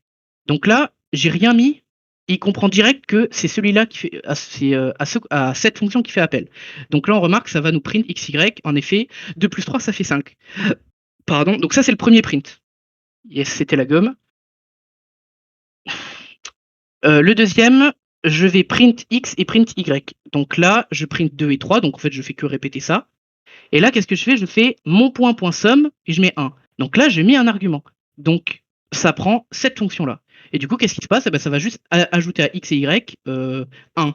Et du coup, vu que c'était 2, 3, ça va faire 3, 4. Hop, là j'ai print 3 et là j'ai print 4. Les gars, surcharge, vous posez le cerveau, c'est pareil, juste pas le même nombre d'arguments. Et le code, il est intelligent. Automatiquement, si vous mettez un argument, il va aller chercher la fonction avec l'argument. Si vous mettez rien, il va aller chercher ça. Mais vous pouvez créer, je sais pas, 10 fonctions qui ont le même nom. Vous pouvez faire, je sais pas, 10 surcharges. Bah, vous le voyez dans les constructeurs. Hein. On peut créer, je sais pas, 40 milliards de constructeurs tant qu'il y a d'arguments différents. On est obligé de mettre le même scope ou pas? C'est une bonne question. Alors, le scope, alors, le type, oui. Le scope. J'aurais dit oui aussi, non? Parce que Ça c'est dépend. plus la même. En vrai, non, je pense, en vrai, je pense que ça, même si tu mets pas le même scope, je pense que ça marche. Je pense que ça déraillera que quand du coup tu iras dans des trucs différents, dans des packages différents. Enfin, quand l'un n'aura plus accès à l'autre. Allez, ok. Merci Enfin, beaucoup. à vérifier, mais de toute façon, c'est jamais ça arrivera ça. J'ai pas très bien compris. Est-ce que tu pourrais juste réexpliquer un Ok. Pas de second, pas de problème. Alors, hop, ok. Tu poses le cerveau. T'as des fonctions, une fonction en informatique. Qu'est-ce que c'est? C'est un type, ce que ça va te retourner, c'est son nom et ça prend des arguments. La surcharge, c'est le principe d'avoir la même fonction, c'est-à-dire le même type, le même nom, mais d'avoir un nombre d'arguments différents. Et parce que le nombre d'arguments est différent, tu peux garder le même nom, mais changer le comportement. Là, c'est la même fonction, même type, même nom, mais là, je prends pas d'arguments, là, j'en prends un, j'aurais pu en prendre 2, ou 3 ou 4. Et c'est pas le même comportement. C'est-à-dire que dans le code, si je fais SumCord, regardez ici, si je fais SumCord tout seul, ça va directement afficher la somme de 2 plus 3, car quand je fais tout seul, ça tape directement là. Mais si par contre je mets un argument, ici il dit je vais pas là, je vais pas ici vu que j'ai un argument. Attends, je vais peut-être prendre un stylo. Je vais pas ici parce que j'ai un argument. Du coup je vais là, hop, et du coup ça fait ses instructions. C'est vraiment, tu poses le cerveau et voilà. C'est bon? Ouais. Ok. On va passer à l'héritage, donc là on va passer au truc un peu plus complexe. Attendez, je regarde. Juste, j'ai une petite question avant. Ouais, vas-y. Dans ton truc, quand t'avais mis égal 10x plus a, est-ce qu'à la place t'aurais pu mettre plus égal a en Java? Alors attends, j'ai pas. Alors, si tu me parles de ça? Ouais, ça. Ouais, vas-y, dis-moi. Est-ce que en Java tu peux mettre plus égal a? C'est comme en C ou en Python? En Java, oui, tu peux. Après, là, je l'ai fait pour l'exemple. Et même si ça prend 10, normalement, ouais. Là, tu peux mettre plus égal à. Ouais, totalement. Ok. Ok, merci. Alors, à tester, pour pas que je sois responsable de ta perte de points, mais 99% de chances que ça marche. Je vois pas pourquoi ça marcherait pas. Autant pas prendre le risque, hein, genre si tu réécris, c'est plus. C'est pas bon, c'est un peu plus long, mais à la limite, c'est safe. Ok, donc on passe à l'héritage. Alors, je vais te faire une micro-pause. Je précise que mon pseudo c'est Ness. Jusqu'au DE qui est samedi, vous pouvez me harceler en MP. N'hésitez pas, même si vous avez des questions, genre qu'est-ce qu'un constructeur, posez-les moi et j'y répondrai. Vraiment, il n'y a pas de souci, n'hésitez pas à me MP ou à poser dans le channel comme vous voulez. J'essaierai de vous répondre dès que je peux. Merci beaucoup. T'inquiète. Alors, on va reprendre le truc du début. Je vais aller très vite. Hein. Une classe, c'est en fait le template d'un objet que tu vas créer. C'est-à-dire, on va prendre un exemple. Si j'ai une classe voiture, une voiture c'est quelque chose. C'est une marque, c'est un prix, c'est un ensemble de sièges, c'est est-ce qu'elle est automatique ou pas, le booléen, c'est plein de trucs. En gros, une classe, c'est ce qui va répertorier toute cette recette de création de voiture, tu vois. C'est une sorte de template en fait. Voilà. Et en fait, quand tu vas faire appel à cette recette, tu vas instancier ton objet. Voilà. C'est tout. Ça va?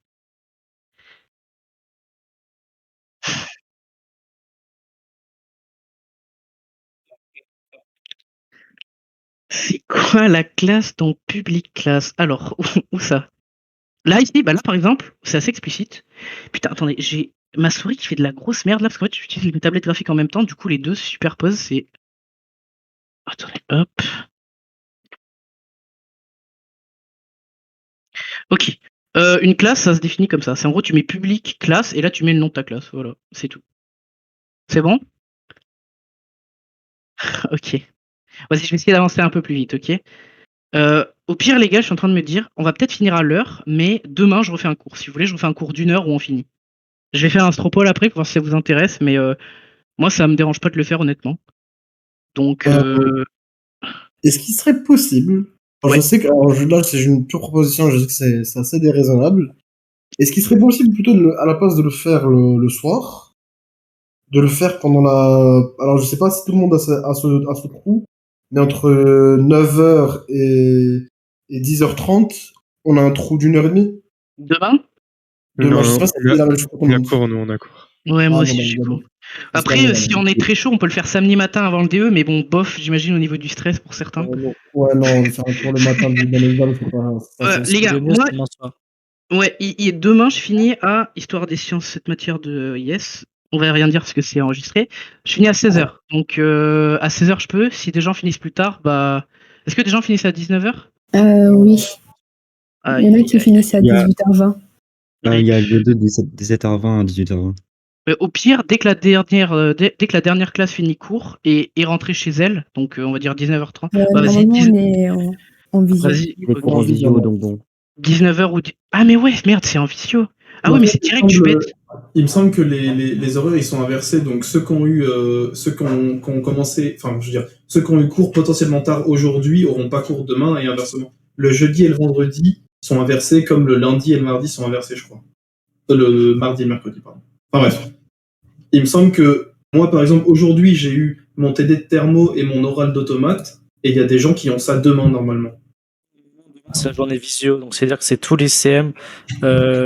C'est vendredi, du coup, c'est la journée visio, donc normalement, tout le monde est censé finir à la même heure. Bah, moi je finis à 16h et il y en a qui finissent à 18, du coup, c'est bizarre. c'est parce qu'ils ont les LV2. Ah, mais c'est LV2, ok. Et bah, j'ai rien dit, je suis bête.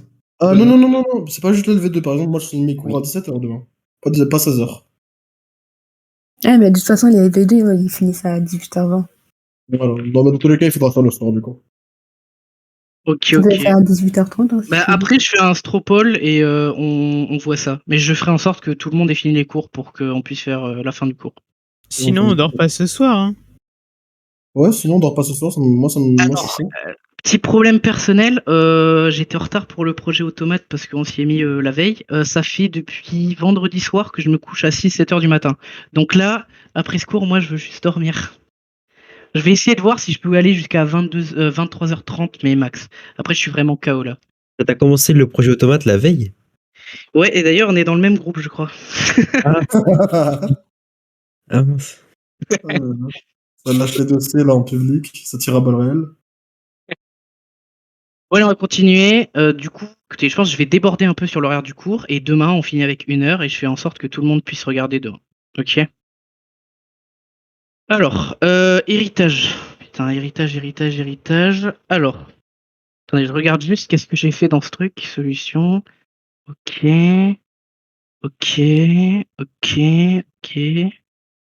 Ouais, je dirais que c'est peut-être le truc le plus dur. Enfin, la notion la plus. Encore une fois, je répète.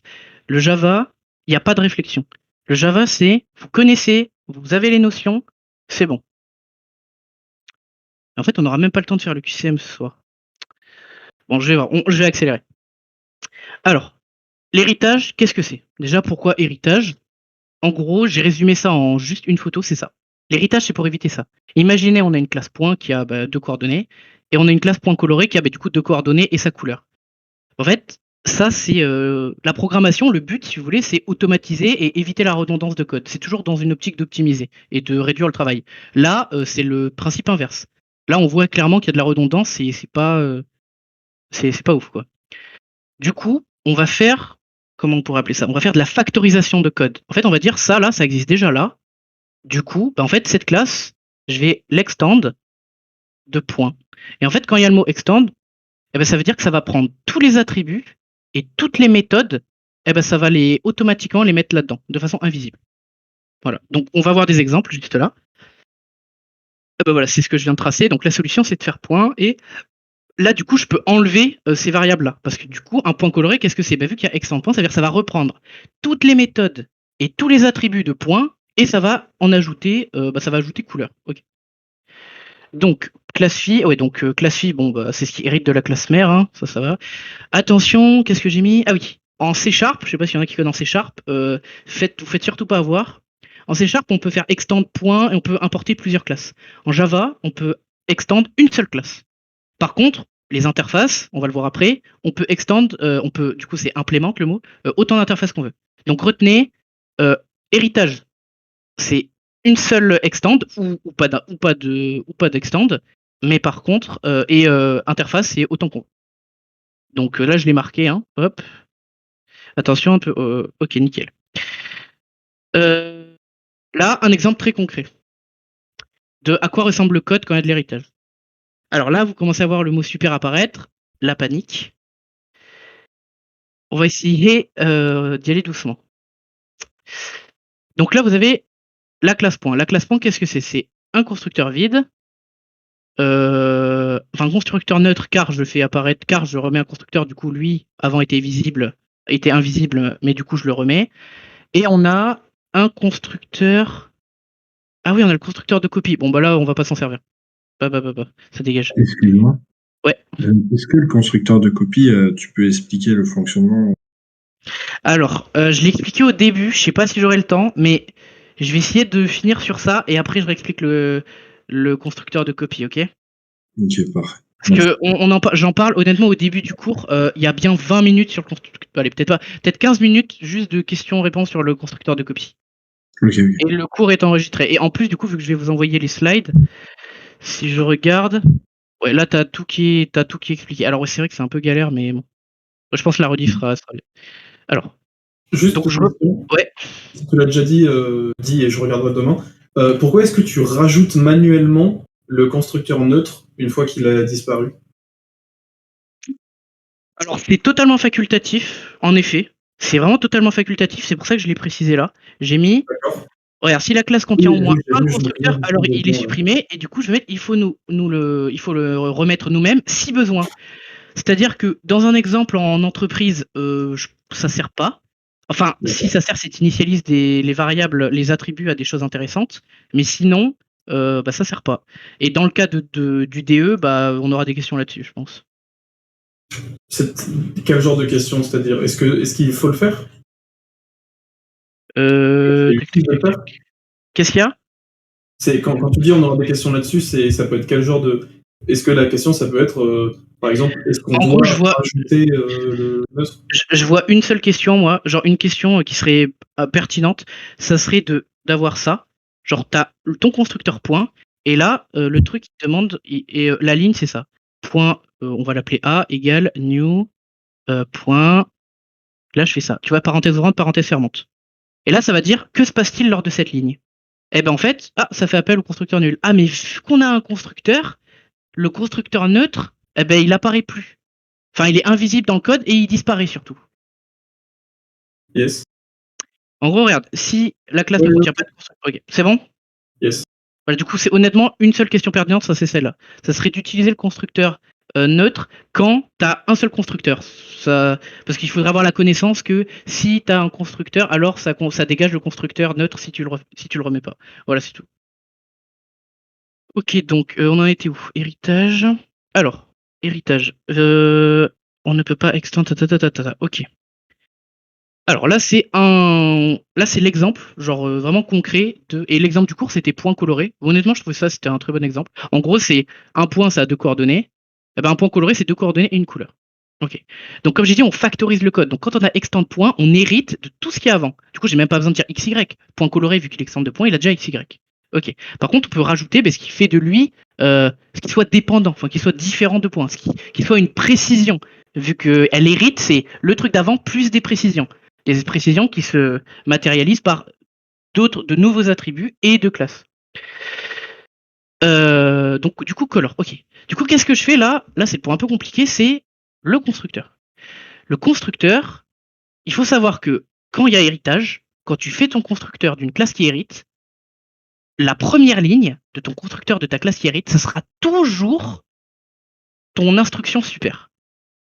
Et l'instruction super, je vais expliquer ce que c'est. Alors, en gros, point coloré, il a toujours des coordonnées. Du coup, je dois les préciser. Imaginez, j'entre 3, là j'entre 4, et là j'entre red. Eh bien, en fait, ok, on rentre dans la fonction. Super AB, eh ben, ça va prendre la variable, enfin l'argument A, l'argument B, et ça veut dire là j'ai 3, 4. Eh ben, et ça va aller voir le constructeur de la classe mère. Hop, et là ça va mettre 3, ça va mettre 4, et du coup ça va nous mettre notre X et notre Y à 3, 4. Et ça va mettre la couleur à red. Voilà. Est-ce que c'est clair? En gros, super, c'est pour avoir accès à la classe mère. Si je fais super, imaginez là j'ai, je sais pas comment dire, là j'ai une fonction qui s'appelle tralala, je sais pas, imaginez un void. Si je la redéfinis, ouais, bah non, si je la redéfinis pas, là j'en ai pas besoin. En vrai, j'ai pas d'exemple. Mais bon, je pense que je l'explique après. En gros, pour le constructeur, en fait, ça là, ça veut dire tu vas voir la classe mère et tu me fais le constructeur de ça. Enfin, en gros, tu m'exécutes ça. Est-ce que ça va ou pas?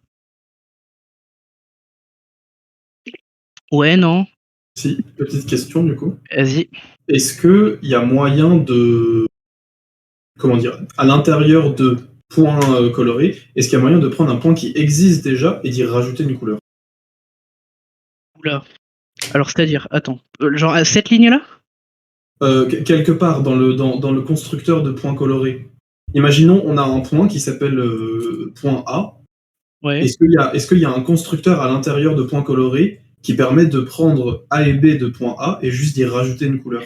Ouais, je vois ce que tu veux dire. Tout à fait. Ouais, alors là, du coup, il faudrait recréer un constructeur, pas de souci, mais ouais. Du coup, alors, je vais le faire devant toi.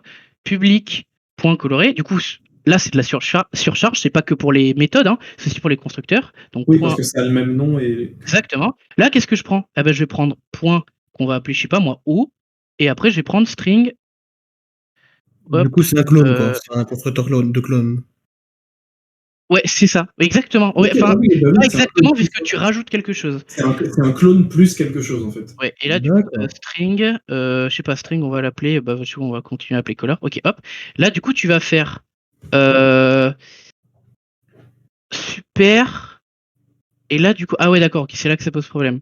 Parce que du coup, il faudrait faire. Bah non, en fait, non, t'en as pas besoin, je suis bête. Là, tu ferais. Ouais, y a pas besoin là, de moi, je ferais super.x égale o.x et super.y égale o.y. Ça va être là, t'accèdes à. Alors, vous comprenez ça ou pas? En gros, je dis que. Pour accéder à la classe mère, on est d'accord? Qu'est-ce qu'il y a?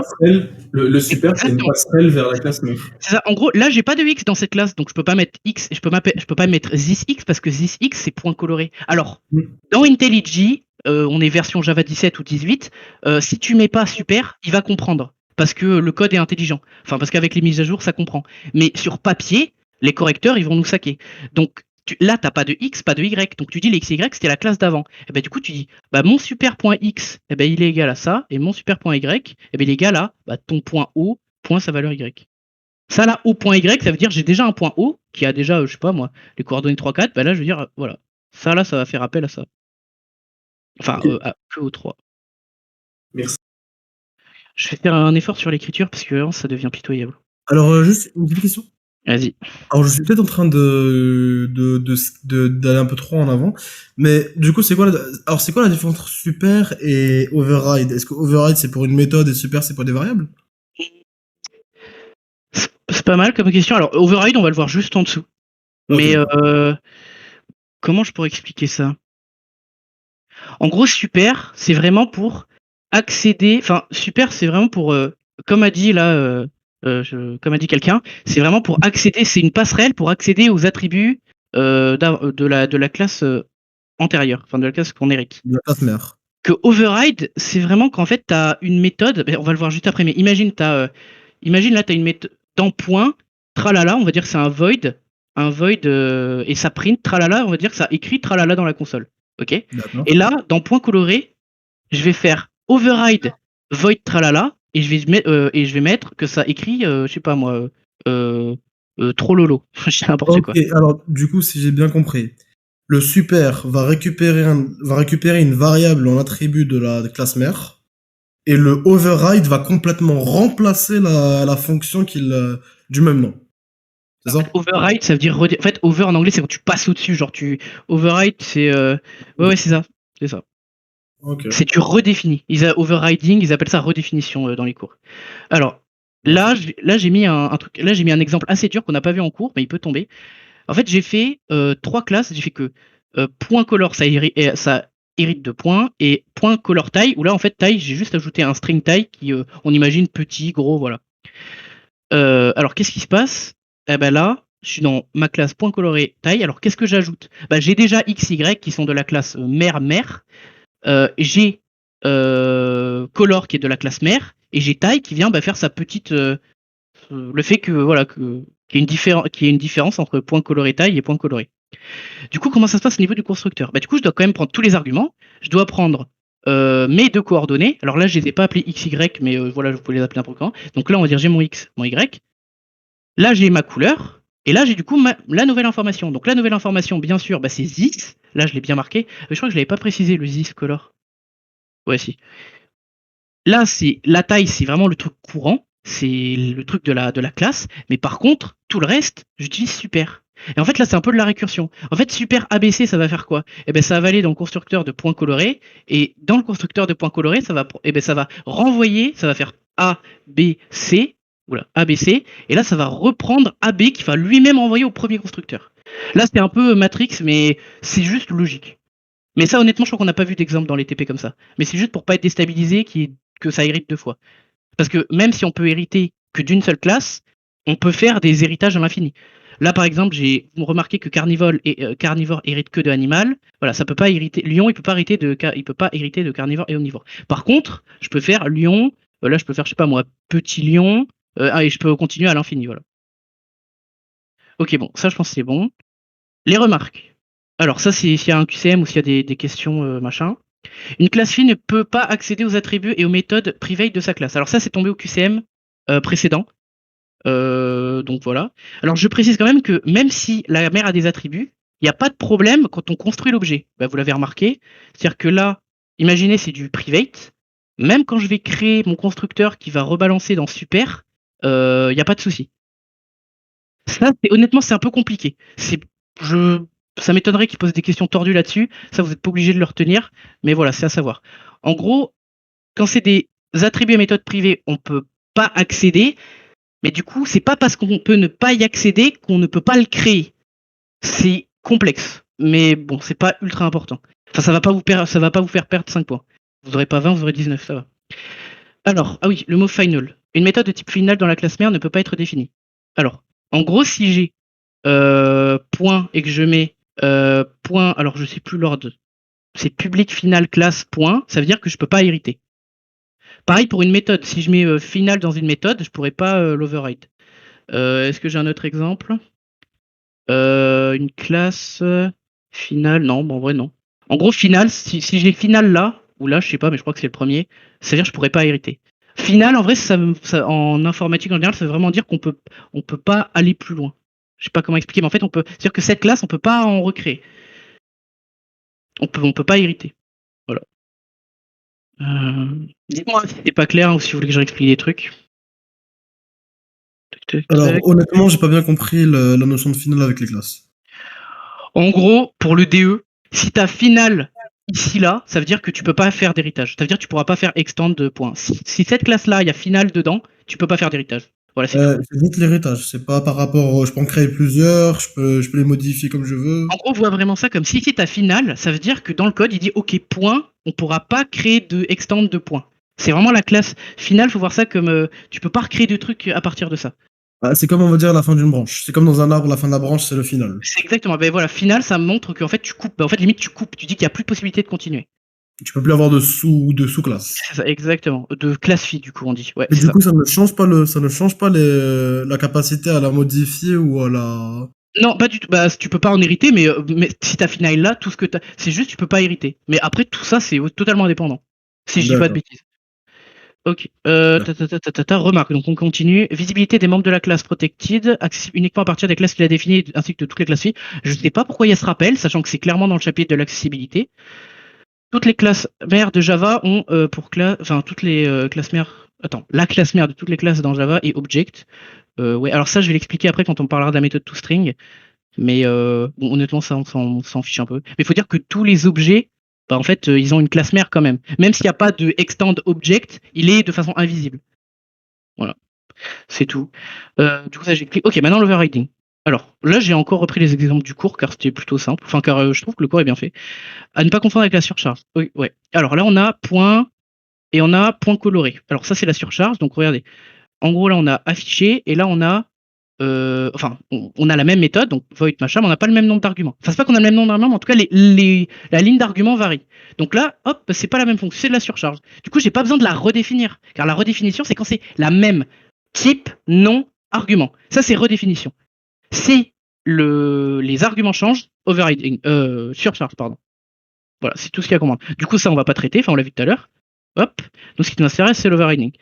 Là, on a, dans notre classe, point, une méthode affichée qui, bon, on sait pas ce qu'elle fait, on imagine que voilà, il y a du code là. Et dans point coloré, on a affiché. Mais du coup, c'est exactement la même. Même nom, même type, même argument. Du coup, on n'a pas le droit de faire ça. Enfin, le code comprend, parce qu'on est en Java 17 encore, mais là, sur la copie, il faudra marquer @override. Override. Voilà. Pourquoi? Parce que c'est la même fonction. Et l'override, si vous voulez, c'est que lié à l'héritage. Override, c'est et les interfaces. Mais override, c'est pour dire override, on pourrait penser que c'est de la grosse redéfinition. Non, non. Override, ça veut dire la méthode existe dans la classe mère, donc je la redéfinis. Override, c'est juste la classe mère. En fait, le toString, on va l'expliquer après, mais vous remarquerez qu'il y a un override. Pourquoi? Parce qu'en fait, le scope, c'est public. Et dans public, comme j'ai dit, il y a toutes les sources. Et dans toutes vos sources, vous avez tout le JDK, qui est quelques gigas de toutes les fonctions que vous connaissez, les fonctions des tableaux, tout ça. Et ben, en fait, on override la méthode toString parce qu'en fait, elle existe dans le source, elle existe dans tout le public, et nous, on la veut que pour notre petit objet. Bon, ça, c'est abstrait ce que je dis, mais on verra ça en détail après. Donc là, ce qu'il faut retenir, c'est que override, c'est juste, ça va redéfinir la méthode de la classe mère. C'est uniquement ça. Enfin, faut pas confondre avec override qui dit ouais, ça a fait une grosse redéfinition qui sort de nulle part. Non, non, non. Override, c'est je redéfinis le truc de la classe mère. Si vous avez un override, vous allez dans votre classe mère, vous allez forcément retrouver la fonction que vous allez override. Alors, bah là, voilà, là il y a l'override. Alors, classe point, là c'est extend point. Donc, on a les attributs, la string couleur, donc là, forcément, il doit y avoir override. Alors, on crée un point coloré, donc, ok, p couleur égale rouge, donc on met la couleur rouge. Donc là, vous avez vu, il n'a pas mis de constructeur où il met la couleur. Il a directement fait à la main, c'est-à-dire qu'il a fait constructeur vide, et après il a mis p.couleur rouge. Ça, tout le monde est bon là-dessus ou pas? Ou je dois expliquer pourquoi on peut faire ça? Bah. Oups. Mais du coup, le constructeur vide ici, point coloré. Ouais. Ça va initialiser à quelle valeur exactement? Alors. À 0 du coup? Est-ce qu'il y a un constructeur dans point? Je n'en vois pas. Du coup, c'est le constructeur vide de base. Ok, et constructeur vide, c'est constructeur neutre, il initialise toutes les variables à leur état neutre. Et du coup, bah, là, vu que c'est des int, c'est des doubles, du coup là c'est 0, 0 et là 0, 0. Enfin, en tout cas, la note point là, P c'est 0, 0,00. Enfin, si on imagine un format de print. Là, il n'a pas fait de constructeur où il modifie, même pour la couleur. Du coup, il fait p.couleur, vu qu'il a l'attribut, et on peut directement le modifier. C'est comme mabatmobile.mes performances que j'ai fait tout à l'heure. Là, vous remarquez, voilà, c'est pareil. Et là, je modifie directement. Si couleur c'est en private, j'aurais dû faire p.getCouleur. Et là, bah, du coup, ça aurait pas fait égal machin, j'aurais mis la fonction entre parenthèses, du coup, de type string, là, je mets rouge, et voilà. Et du coup, son p.point affiché, étant donné qu'il y a un override juste avant, c'est-à-dire que ça va utiliser le affiché qu'il y a dans la point coloré extends point. Dans point coloré. Et c'est là que je trouve l'exemple intéressant, mais un peu con à la fois.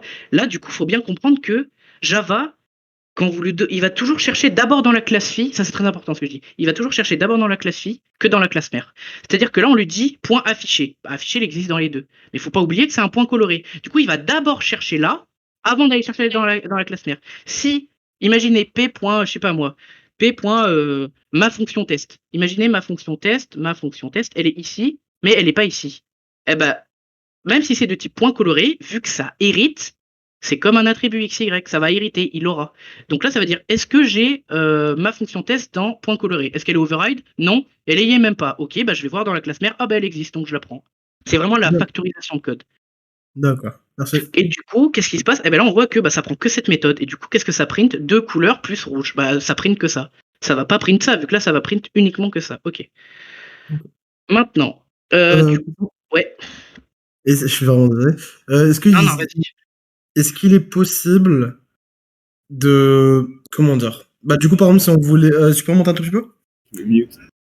Tu peux remonter un tout petit peu pour que je vois un truc? Voilà. Est-ce qu'il serait possible, par exemple, d'une manière ou d'une autre, de faire point X plus. Genre, d'utiliser le affiché du point, puis après, juste après, d'utiliser le affiché du point coloré dans malgré le fait qu'il y ait un override? Je vais être chiant, mais je vais faire comme les profs. Je vais dire, ça vient. Genre, c'est exactement l'exemple du dessous, je crois. Enfin, Ah, regarde, ok. juste là, regarde. Hop. Ok, ma bad. Non, non, mais t'inquiète, t'inquiète. Je saute Ah, le. donc, ça montre que voilà, j'ai essayé de faire les diapos au plus logique possible. Voilà, j'ai au moins été cohérent là-dessus. Ok, donc là, on a vu c'était 2 couleurs rouges. Ok. Et là, qu'est-ce qui se passe? Alors là, il n'y a plus la fonction. Ah oui, et du coup, vu qu'il n'y a plus la fonction, bah, c'est exactement ce que j'ai expliqué. Il va d'abord chercher dans la classe mère, dans la classe fille. Vu qu'elle est pas, vu que c'est de l'héritage, il va chercher dans la classe mère. Donc là, il print ça. Ok, donc ça c'est parfait. Donc là, ça print ça. Ok.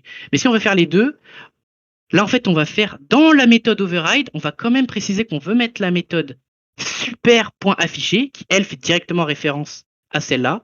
Puis, eh ben, on va print 2 couleurs. Du coup, on a deux fonctions de print, une qui va aller chercher dans la classe mère et une qui va directement être dans la classe en question. Du coup, ça va print ça. Voilà. Et je crois qu'on a fini avec l'héritage. Est-ce que c'est bon? Ouais, c'est bon, nickel. Ok. Et de toute façon, je pense que quand vous allez retravailler le Java, quand vous allez re-regarder soit le cours, soit mes slides, et que vous avez des questions, n'hésitez pas. Go me DM. Bon ben, on passe à l'abstraction. Alors l'abstraction, c'est une notion qui est dans l'héritage. Alors est-ce qu'elle est longue ce truc? Non, ça va. Alors là déjà j'ai noté 2 points fondamentaux. Une classe abstraite est une classe qui possède au moins une méthode abstraite. Alors là je définis clairement ce que c'est. Une classe abstraite, c'est pas, c'est vraiment une définition claire et précise, c'est-à-dire que j'ai une classe, qu'est-ce que c'est? C'est des attributs, des méthodes, des constructeurs. Si j'ai une seule méthode qui a le mot abstract, on va voir ce que c'est une méthode abstraite, alors ma classe est abstraite. C'est-à-dire que regardez, là j'ai public, enfin j'ai public void, là j'ai aucun truc abstrait. Imaginez, il n'y a pas ça. S'il n'y a pas ça, alors ma classe n'est pas abstraite. Par contre, dès que j'ai une fonction abstraite, alors le code va bugger. Ça va dire, précisez que c'est une classe abstraite. Voilà. Donc en gros, définition savoir par cœur, une classe abstraite, c'est une fonction qui possède au moins une méthode abstraite. Ok. Le deuxième point, très important, c'est qu'on ne peut pas instancier de classe abstraite. Alors ça, je vais expliquer pourquoi après, mais c'est aussi fondamental.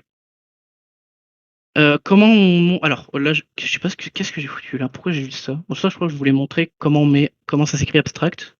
Parce que oui, vu qu'on code sur du papier, on va devoir dire comment ça s'écrit comme au QCM, extend, bref, des questions bien débiles. Alors, qu'est-ce que c'est une méthode abstraite? Une méthode abstraite, c'est une méthode, alors écoutez bien, qui a c'est même pas pour vocation, c'est qui a pour unique but d'être redéfinie dans sa classe fille, enfin dans la classe fille. En fait, c'est-à-dire qu'on va même pas mettre de corps de méthode. Là, j'ai quoi? Public, je précise que c'est abstrait. Le type, c'est void, donc ça veut dire ça sera un print ou juste une modification. Et là, je mets un nom. Alors là, en l'occurrence, il n'y a pas d'argument, mais il y aurait pu en avoir. Et là, boum, directement, point virgule. Même pas d'accolade pour parler d'un comportement. Une méthode abstraite, c'est juste, on précise juste son nom, ses arguments et son type. Parce qu'en fait, ça veut dire qu'on va devoir la redéfinir, du coup forcément avec un override, dans la classe fille. Là, j'ai point coloré, et je dis que ma méthode abstraite, bah là, bon, là, j'ai même pas mis d'instruction, mais en gros, voilà. Est-ce que c'est clair, ça? Dites-moi si y a des questions. Ouais, mais du coup, c'est quoi l'intérêt comparer une interface? Les interfaces, on voit après. Okay. Mais les interfaces, on voit après. Qu'est-ce qu'il y a? Du coup, c'est quoi l'intérêt ici d'avoir un abstract? Enfin, c'est quoi le. Il y a un but derrière ça ou pas? Ouais, alors attends, je vais essayer. J'ai pas mon exemple avec les animaux là. Attends, au pire, non, j'ai. j'ai un exemple moi-même. Imaginez, je crée une classe animale. On est d'accord que nous, dans la vraie vie, on croise des chats, des chiens, enfin, on croise des animaux. Mais quand on dit le mot animal, ce qui vous vient à l'esprit, c'est une catégorie qui regroupe plein d'animaux. Donc en fait, il faut voir ça exactement de la même façon dans le code. Si je crée une classe animale, eh ben, je vais la mettre en abstrait pour en fait ne pas qu'elle puisse être instanciée, parce que je peux pas donner vie à un animal neutre. Ça n'existe pas. Un animal, c'est juste une catégorie. On a appelé ça comme ça. Par contre, je peux créer un objet chat, je peux créer un objet chien. Et en fait, chat et chien, eh ben, ça va être des classes qui héritent de animal. Par exemple, animal, ça va être... bon, déjà, c'est un être vivant, donc qu'est-ce que je peux mettre qu'est-ce que ça mange? String de quoi ça se nourrit. Je sais pas, on va dire une fourchette de poids. Combien ça a de pattes. Tu vois, vous voyez, des trucs comme ça. Et du coup, je vais avoir plein de... Ma classe, à la base, animale, va être très abstraite au sens littéral du terme. En fait, il y a tellement d'animaux différents que je vais pas pouvoir définir mes attributs. Je vais juste pouvoir dire, l'animal, il respire, enfin, c'est un être vivant, tout ça. Mais du coup, quand je vais créer ma classe chat, je vais dire, ah ok, déjà, je sais qu'il est sur 4 pattes, qu'il a des poils, tout ça, tout ça. Bon, chat et chien, du coup, c'est pas le bon exemple, car ça va dans la même catégorie, ce serait, je sais pas, un mammifère, mais on imagine, je sais pas moi, un poisson, eh ben, on aurait une classe, voilà, déjà, animaux de la mer, je sais pas comment ça s'appelle. On est obligé de toutes les méthodes de la classe abstraite, on est obligé de tous les override ou on peut sélectionner que celles qui nous intéressent? Alors ça, c'est une très bonne question. Alors pour les interfaces, il faut tout implémenter, et alors non, forcément, tu es obligé de tout implémenter. Genre dès qu'il y a, imaginez, j'ai 3 fonctions abstractes, genre manger, je sais pas, parler, n'importe quoi, je dois tout redéfinir dans les classes filles. Ok. Après, vous pouvez avoir si vous comprenez bien la logique, après l'exemple peut pousser loin. Vous pouvez avoir des catégories. Une fois que vous avez animal, ça peut hériter d'autres catégories elles-mêmes abstraites. Par exemple, mammifère, ça a des caractéristiques bien précises. Mais encore une fois, si je vous dis mammifère, on peut pas donner vie à un mammifère. On peut donner vie à un chat, mais pas à un mammifère, parce que c'est encore une fois une catégorie. Bon. Du coup, mammifère serait elle aussi. Donc on aurait animal, hop, qui elle hérite, enfin non, qui donnerait, je sais pas, mammifère et plein d'autres, hein, je sais même pas comment je suis vraiment une teub en français, bref. Et là, on aurait, voilà, on va dire directement chat, chien. Voilà, chat, chien. Les chats et chiens, eux, on peut les instancer. On peut les créer parce que c'est concret. Mais là, dans animal, on aura, je sais pas moi. Bon, déjà, il respire, donc on va dire est vivant. Un booléen est vivant, je donne vraiment des exemples claqués, hein. Mais bon, j'ai pas trop taffé sur les exemples. Mammifère, ça aura des trucs plus précis, comme on sait déjà que ça a des poils, on sait déjà que, je sais pas, les caractéristiques des mammifères. En fait, Vivipare. Qu'est-ce qu'il y a? Vivipare, je sais pas ce que c'est quoi? Ça pond pas d'œufs. Ça donne naissance à des gosses. Ok. Vivipare, ovipare. Et du coup, c'est des mammifères, genre les vivipares sont des mammifères. Pas tous les vivipares sont des mammifères, mais tous les mammifères sont des mammifères. Presque tous, pas tous. Du coup, tu vois, en Java, vivipare, ça serait une interface, parce que du coup, il faudrait l'implémenter dans plusieurs cas. Enfin bref, on verra ça après. Là, Okay. Là, je crois, je vous embrouille un peu trop là. Attends, je vais revenir à un exemple simple. Point coloré, méthode abstraite. Donc là, j'ai une méthode abstraite. Donc la classe qui hérite, qui elle n'est pas abstraite, mais qui aurait pu être abstraite, doit posséder que des méthodes finies, enfin qui existent vraiment.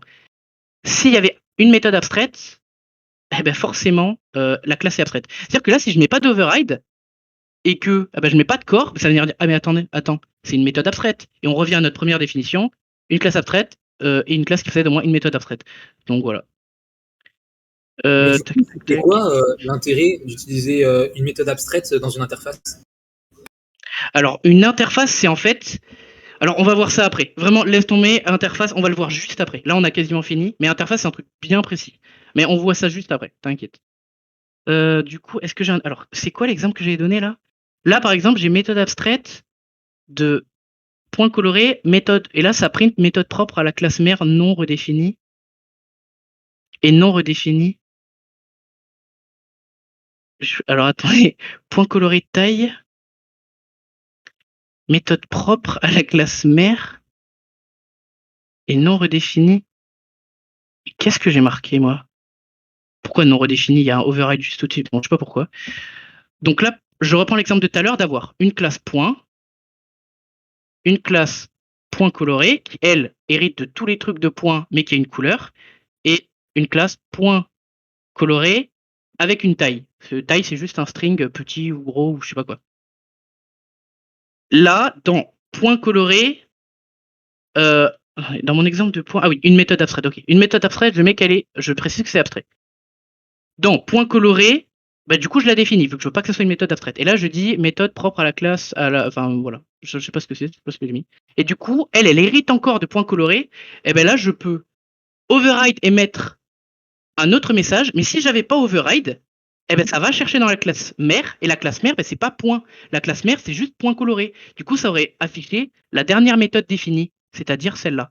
Là, je me perds un peu dans mon explication parce que je suis fatigué, mais c'est vraiment que de la logique. Est-ce que ça va? En gros, ça va chercher jusqu'à un override. Vous partez de la classe fille. S'il y a un override, ça veut dire qu'il y a une fonction faite que pour cette classe. Sinon, ben, vous allez dans la classe mère de dessus. Est-ce que ça va? Ouais, ça va, c'est cool. Ouais, ça va. Ok, je peux passer à la suite? Let's go. Ok, interface. Alors, qu'est-ce qu'une interface? Un ensemble de méthodes abstraites, pas d'attributs. En gros, on a vu qu'une classe, c'était vraiment, ça va créer un objet. Donc, il a des attributs comme un joueur, il a des points de vie, machin. Il a des constructeurs qui permettent de le construire. Et il a enfin des fonctions propres à lui-même. Une interface, c'est, en gros, juste une liste de méthodes abstraites. En fait, c'est... Regardez, là, j'ai mis un exemple. J'ai appelé une interface outil. On dit par exemple, je sais pas, outil mathématique qui contient des fonctions addition, soustraction, tout ça. Et ben là, je précise. Alors là, il y avait une faute dans le QCM. D'ailleurs, c'est pour ça que c'était chiant. Eux, dans le QCM, ils ont mis, ouais, faut marquer abstract là. Alors, c'est pas faux si on le met, mais en fait, le principe d'une interface, c'est d'avoir que des méthodes abstraites. Donc, il y a pas, on doit pas mettre le mot abstrait. Mais on sait de base que dans une interface, c'est que des méthodes abstraites. On peut en implémenter. Alors, ça, c'est ce que j'ai dit, on peut en implémenter plusieurs par classe. Donc, ça veut dire que je peux faire, voilà, public classe moto, implémente, je peux mettre outil, et là, je sais pas, mettre virgule, et là, mettre d'autres classes, séparées de virgule. Et c'est comme les fonctions, c'est comme les méthodes abstraites, c'est abstrait. Quand j'implémente outil dans moto, vu que c'est une interface, et que ça contient que des classes abstraites, je suis obligé de définir, ou de redéfinir, si je puis dire, toutes les méthodes. Donc là, vous remarquez que, par exemple, moto, si j'avais mis que celle-là, si j'avais mis que premier outil, bah, ça me met code erreur, parce que t'implémentes outil, et tu dois définir du coup toutes les méthodes outils, vu qu'elles sont abstraites. Voilà. Voilà, c'est que ça. Interface, c'est que ça. Est-ce que ça va, ouais? Dites-moi. Ah, ça va. Ok. En fait, quand vous avez compris l'abstraction, l'interface, c'est juste pareil. Mais faut juste... Il n'y a pas tout ce bordel de classes avec attributs, tout ça. C'est juste des fonctions qui sont abstraites dans un fichier qu'on appelle interface et qu'on peut implémenter. Et par contre, quand on implémente le fichier, il faut tout redéfinir. C'est pour ça qu'il y a des overrides. En fait, dès que vous créez le fichier, même, IntelliJ peut directement vous créer tout ça. Par contre, samedi sur papier, bah non. Ok, on touche bientôt au but. Alors.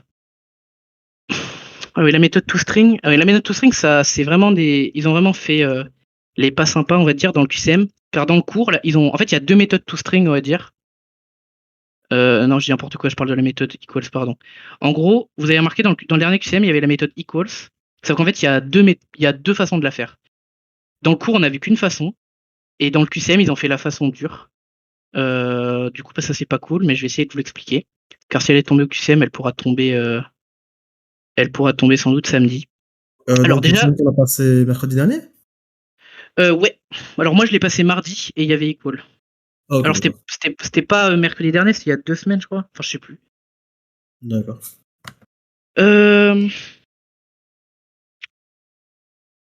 Alors, qu'est-ce que j'ai fait? Alors là, déjà, vous pouvez voir, il y a get. Donc s'il y a get, qu'est-ce que ça veut dire? Ça veut dire que les attributs étaient en privé, du coup, je suis passé par une fonction. Voilà. Alors, toString, qu'est-ce que c'est? toString, c'est une fonction qui existe déjà. toString, qu'est-ce qu'elle fait cette fonction? Elle renvoie le hashcode de l'objet. Le hashcode, c'est quoi? C'est l'adresse mémoire, c'est la référence. C'est-à-dire que si vous mettez pas... Imaginez, je crée un objet point. Si je crée un objet point xy, je mets un constructeur et après je suis dans mon main, je le crée avec, je sais pas, les coordonnées 1, 2 et que j'ai pas mis de fonction toString dans ma classe point, si je fais juste system.out.println le nom de mon point, et ben ça va me donner une adresse mémoire, ça va me dire point, enfin ça va faire la classe, ça va faire arrobase, et là ça va faire 7, je sais pas, EF, n'importe quoi. Donc ça c'est le hashcode, ça s'appelle la référence. Nous c'est pas ce qu'on veut. Du coup c'est pour ça qu'on override la fonction toString. C'est parce qu'en fait la fonction toString, elle existe déjà en Java, et elle print le hashcode. Du coup nous, on l'override pour chaque objet qui s'affiche de la façon dont on le souhaite. Et là, je sais pas quelle classe c'était sans doute point coloré. Vous remarquerez que je fais super.getX, car super, bah du coup, le x et y sont stockés dans le super, parce qu'on hérite, parce que dans point coloré, il y a que la couleur. Et voilà, donc là, j'affiche comment je veux. Ça là, ça sert à faire system.out.println nom de mon point, et là, ça va me donner ça. Au lieu de l'adresse mémoire.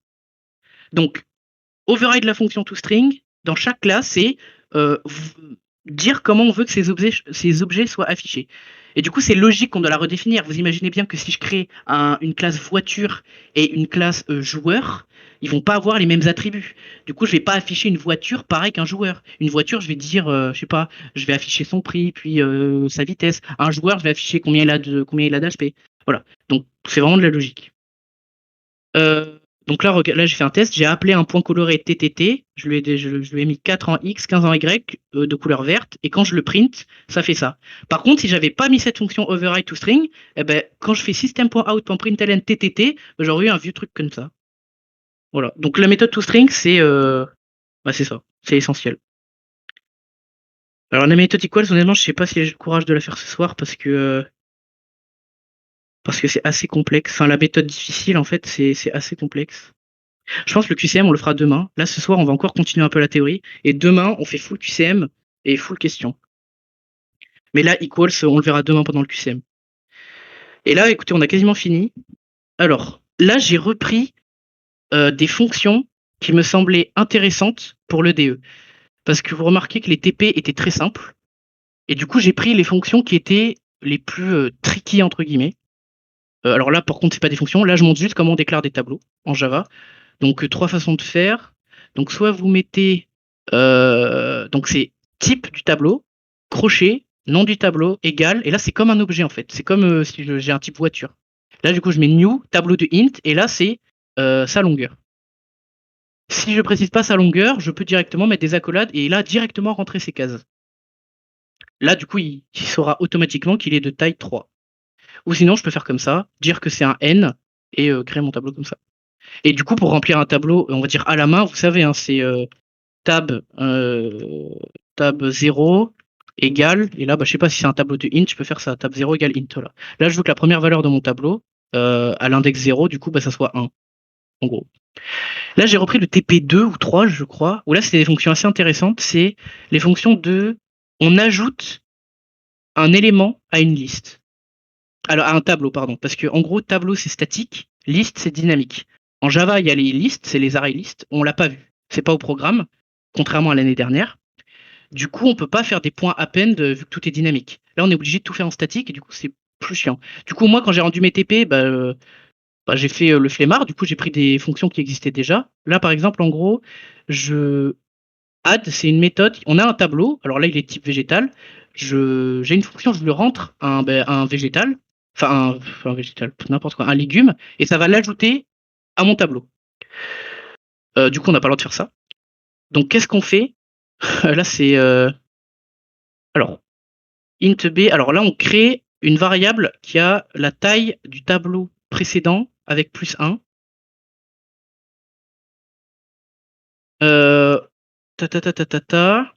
va en fait parcourir tout le tableau et en fait copier-coller le nouveau tableau dans l'ancien, enfin l'ancien tableau dans le nouveau, mais vu qu'il y aura une case en plus, on va dire celui que tu as passé en paramètre, tu le mets à la dernière case.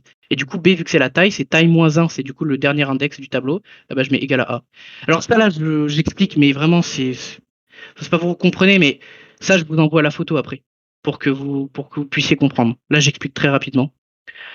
Là, c'est fonction de copie. Ah ouais, je me suis cassé le crâne, non, c'est pas compliqué, mais je me suis fait embêter à faire une fonction de copie, alors qu'en Java, on peut tout simplement faire tab2 égale tab. Voilà. Print array, parce qu'on n'a pas le droit de faire des fonctions qui affichent les tableaux. Enfin, on n'a pas le droit d'utiliser les fonctions qui sont déjà existantes. Du coup, là, j'ai utilisé une... Ouais, vas-y. int tab 2 est égal à tab, ça va pas juste faire un truc de pointeur comme tout à l'heure? Alors attends 2 secondes. Où ça? Quand tu fais int tab 2 est égal à tab, c'est pas encore un truc de pointeur? C'est une très bonne question et je crois me l'être posée et avoir testé et non, ça marche bien.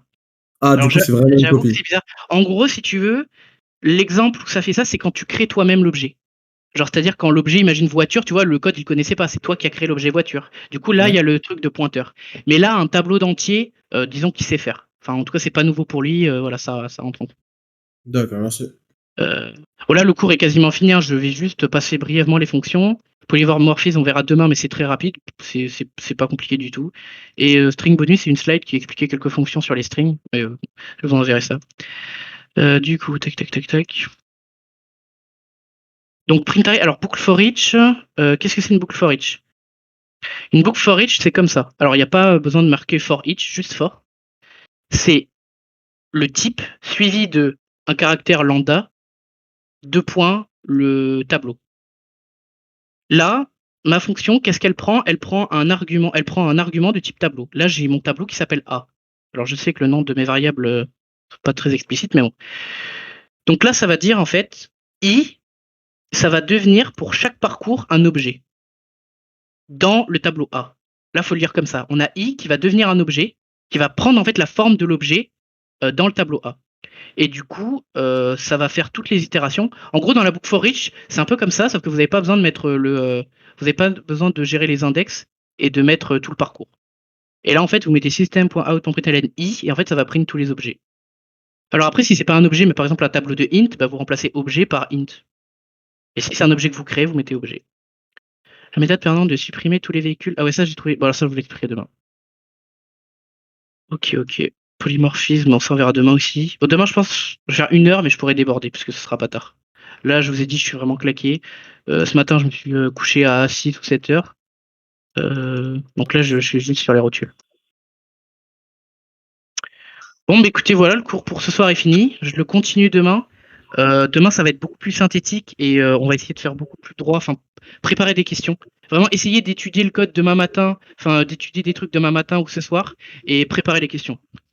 Et on fera le QCM demain. Bonjour. Merci beaucoup, du coup. Bonne soirée, mon ref. Merci. Oui, est-ce que tu pourrais, comme ça, on pourra le faire avant le tour de notre cours. Qu'est-ce qu'il y a? J'ai pas entendu. Est-ce que tu pourrais envoyer ce document-là? Ouais, je vais vous l'envoyer, Comme ça, on pourra le voir avant demain, quoi. Ouais, je vais vous envoyer ça. Je vais passer là, je vais tout mettre en PDF et tout zipper parce que OneNote Windows 10 là c'est nul, mais ouais, je vous envoie ça dans 10 minutes. Merci. N'hésitez pas surtout, vraiment, envoyez-moi des MP ou dans le channel. Vraiment, n'hésitez pas si vous avez des questions.